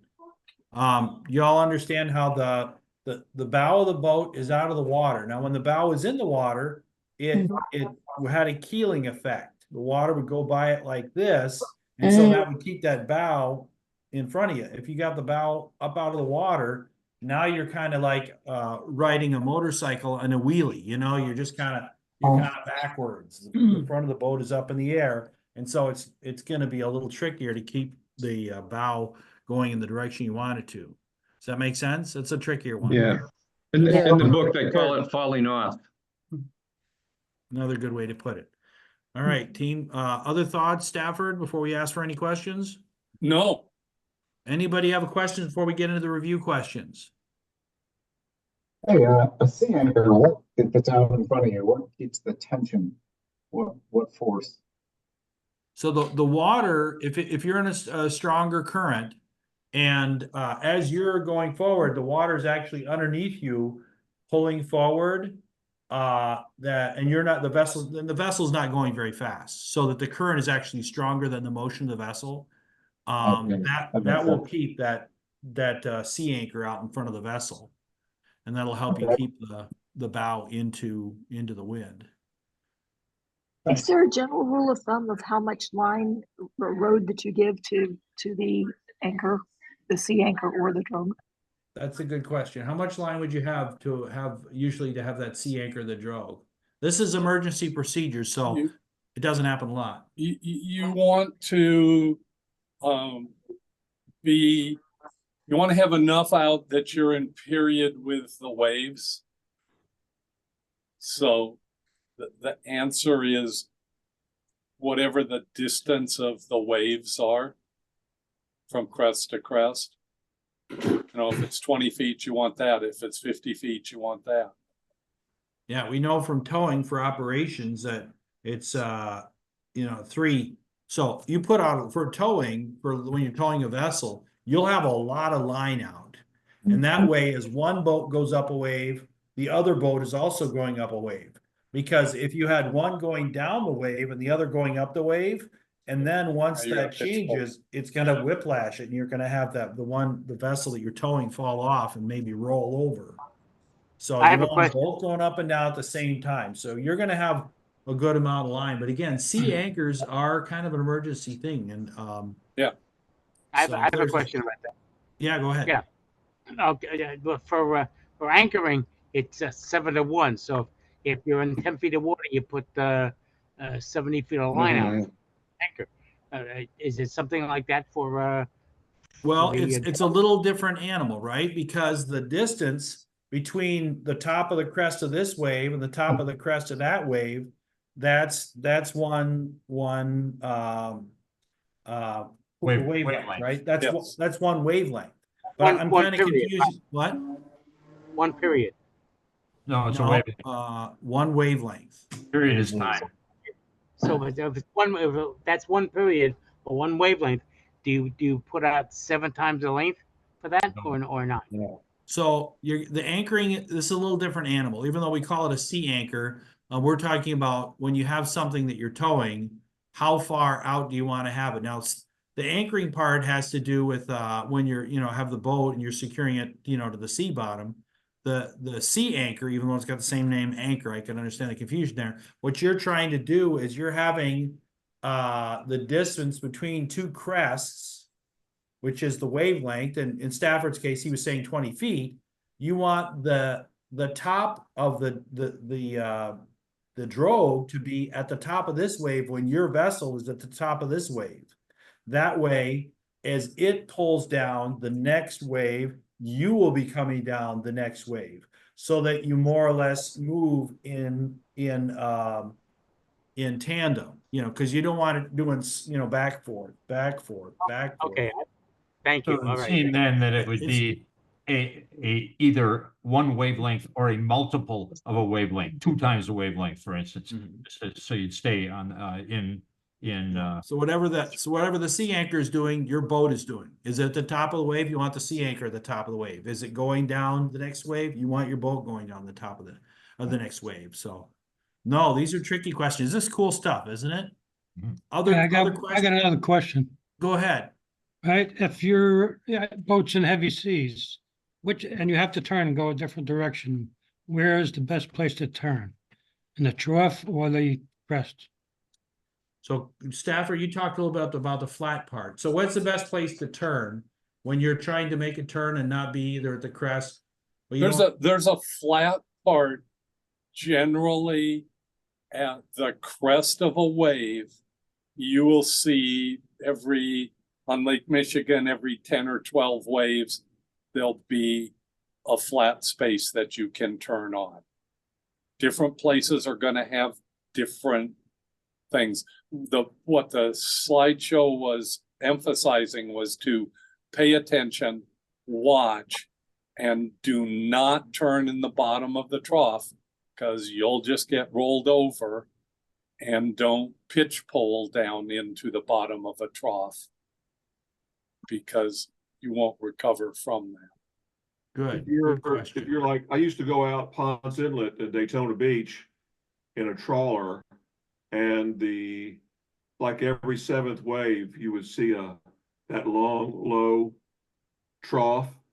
And if you're going out and your party's getting seasick already, and we haven't gotten out of the inlet, you got to turn around.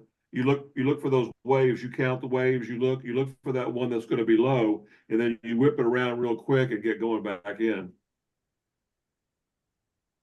All right.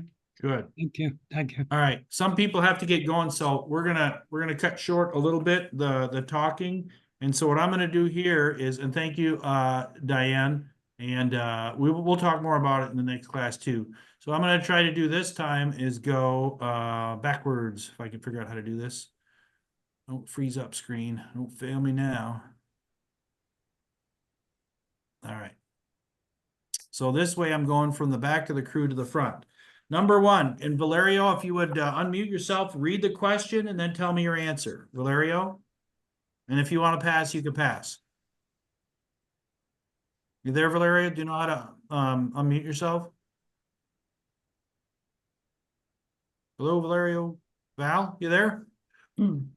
David Ferguson, how about number one?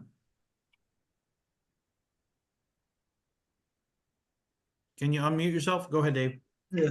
The height of the wave is the distance measured vertically from the trough to the crest. Good. Number two, Jim Fletch.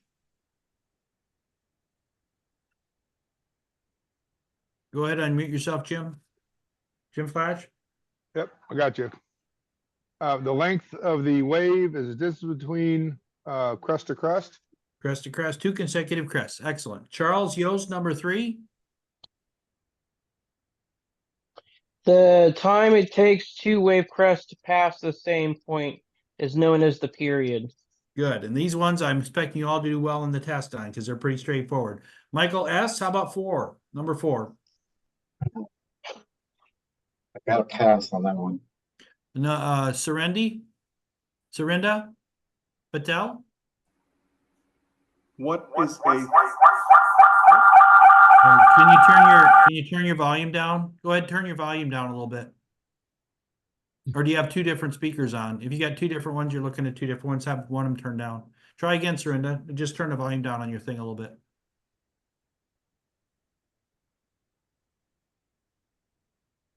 Okay.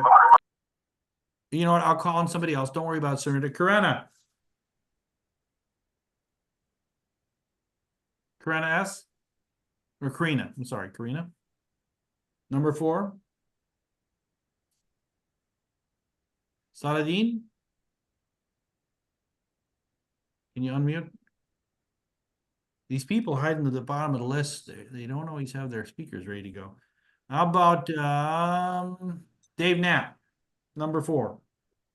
Fetch, that's the area over that the wind blows over. Good. On the water surface. Right, and that they also use the words the uninterrupted expanse of water over which the wind blows. And here they're in Chicago going across Lake Michigan. It's when it's out of the northeast, you get some pretty big waves. Bob McDonald, how about number 5?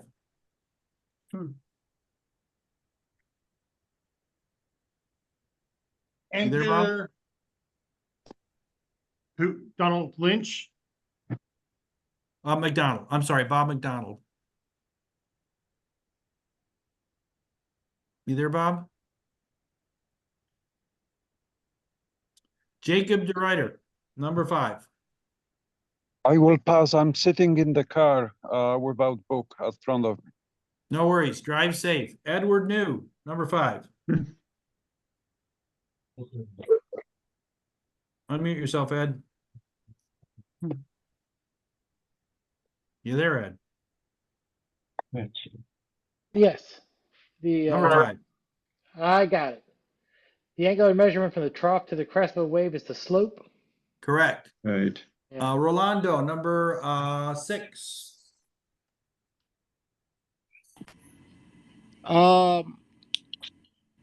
Name 2 type of non-wind wave. I'm gonna pass on the answer. Seismic and tidal. Oh, Thank you. good. All right. Number 7, Richard S. You there, Richard Zeminski? Richard S. Unmute yourself, Richard. Bob Farkas, number 7. What is a swell? It's waves that continue after the wind dies down. Correct. Dennis Bielanger, number 8. Number 8, waves turn into surf as they near the shore. Correct. Number 9, Richard Levitt. The 2 types of breaking waves in surf are plungers and rollers. Spillers. Spillers. Yeah, they're looking for Spiller? spillers on that one. my What's the mistake. next one? 10. Jennifer J. The bow wave and stern wave are the 2 types of waves that are caused by the passing of a motorboat. The stern wave is the most dangerous. Excellent. Correct. Number 11, Tim Bruce.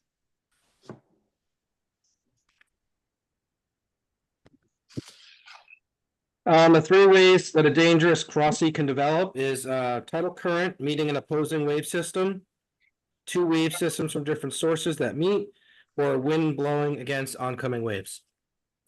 Sudden wind shifts. They're all also Yeah. looking for sudden wind shifts. Good. Jesus, number 12, Jesus P.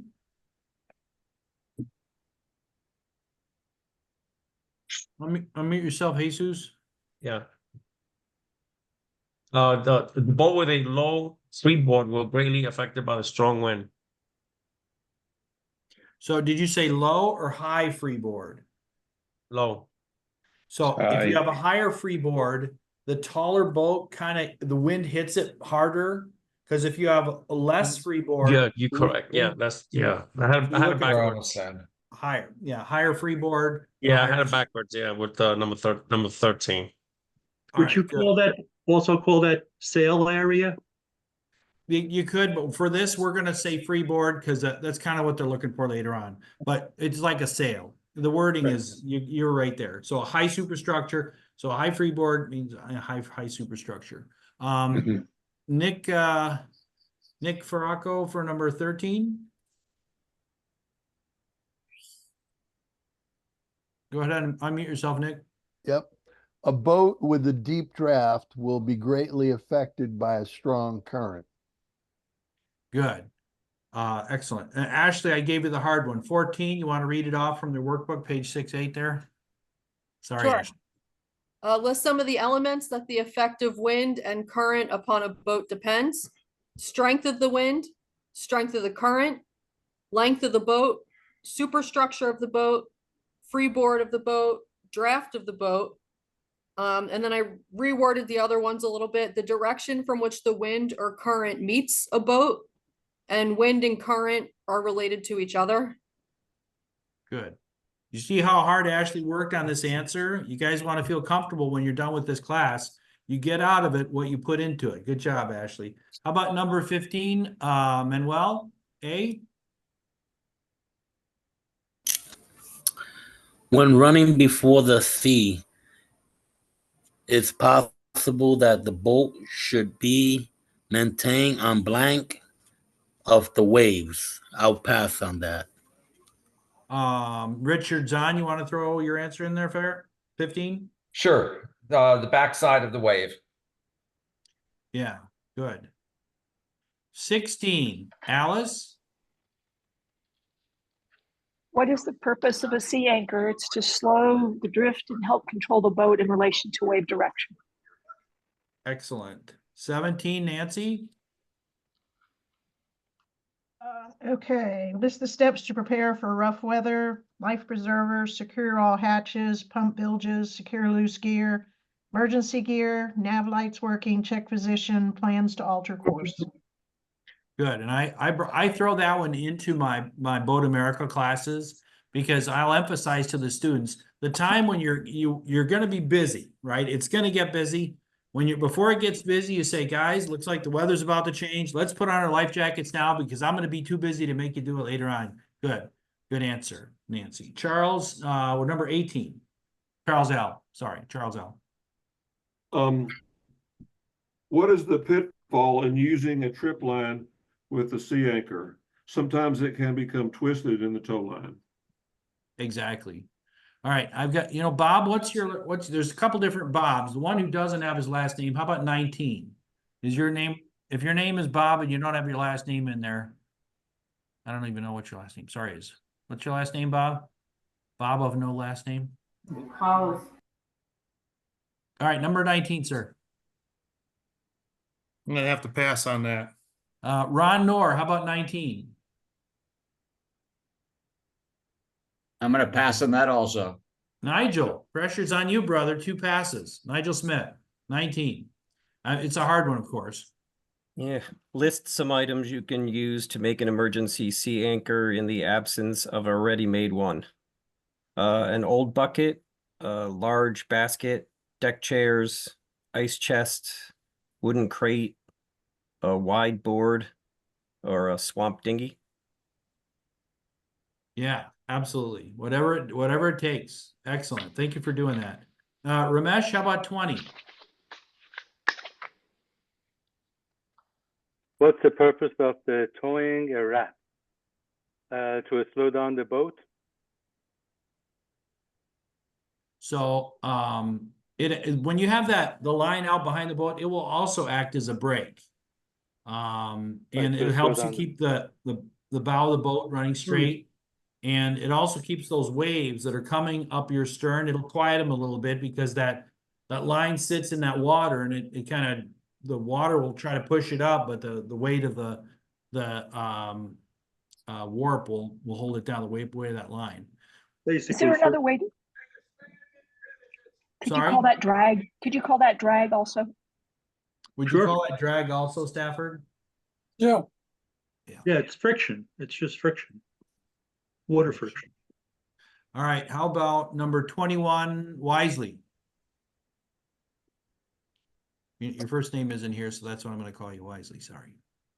If conditions get really bad, slow down and hold your bow at an angle of about 45 degrees to the seas. 45 degrees. Excellent. Who haven't I picked on? Arthur Sullivan, how about number 22?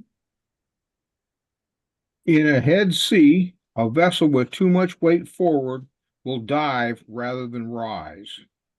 Yeah, and they use the word plunge, but that's the right idea. You don't want that nose dipping down in there. So plunge is the word they're looking for, but dive is a pretty fair word. John W., how about number 23? In a head sea, a vessel with too much weight aft will tend to pass. So they're looking for fall off. And when they say fall off, that means instead of going straight like you wanted to, it's going to go or this way, depending on whatever the way the wind or waves takes it. Fall off. We call that yaw? Heading it is. Yaw or not? What's that? Wouldn't we call that yaw? The book word is they call it fall off, but what yaw is what it's doing. Yeah, You know, your slides use yaw. Yeah. So yaw, I would say if you see fall off in the answers as your choice when your question comes later on, but yaw is a fair thing to answer. Who haven't we picked on? Jerry, how about number 24? thrown broadside to the swells or in the trough can cause the vessel to broach. Excellent, right on. Bob Sargent, 25. When a vessel runs down a steep wave, buries her bow, and the next current throws her stern over, she has pitch pulled. Yeah, not a good day. Not a good day. Tuesday, how about 26? When, what happens to a vessel that is pooped? Is it when waves break into the cockpit? Right on. Yeah, the water's come in back into the cockpit. Excellent. Good job. I'm probably calling on people again here. Brett, how about 27? Brett, A. The primary need of safety in fog or other conditions of reduced visibility are to see and to be seen, and to be able to slow down or stop to prevent a collision. Hear and be heard. Yeah, they're kind of focusing on the sound part of it. So hear and be heard, but you would want to go slow. That's a good thought. Gail Henry, how about 28? You there, Gail? Ed, is Gail with you tonight? Go ahead, Gail. Some kind of aluminum or something to be seen. A radar reflector. A reflector. Yeah, the book shows a picture of it. It's a, they call that, yeah, because the top of the mast is going to be sticking pretty far out of the water. Now, if you're keeled over a lot, it's going to be lower towards the surface of the water, but still, hopefully it's high enough where the radar will pick that up. All right, you see where it says stop sharing? Yes. Go ahead and hit that button, stop sharing. Don't hit too many. All right, you guys can turn your cameras on if you want to. We're going to talk a little bit about taking the final exam right now. So, during COVID, they changed the rules on taking these tests so that now you can take the test with the book open. Well, that's pretty sweet, isn't it? No more fooling around getting a proctor. And so that part is very cool. So taking the final exam, if you Google Auxiliary National Testing Center, you can see the link that takes you to NTC. Now we're at the third session. We're a little bit more than halfway done. For those of you that are working hard on this class, I would say continue working hard. If you're a crewman like Missy, who is out on the water, how many missions have you had so far this year, Missy? Missy's been out at the water nonstop. Where are you, Missy? Yeah, I don't even know. I lost track. More than 10? More than 40? Yeah, more than 10. Yeah, she's part fish now. She's out on the lake so much for us here in Lake Michigan. So she's doing great. But for most of us, first time taking this class, so you go on the National Testing Center, NTC, and you have to log in, just like you go into Auxiliary Directory. Those of you who've been around long enough to figure out if you want to call somebody, you can find their phone number in Auxiliary Directory. So NTC, you'll open it up, and I'm going to go get on the other computer. I'll show you. I'll show you what it looks like.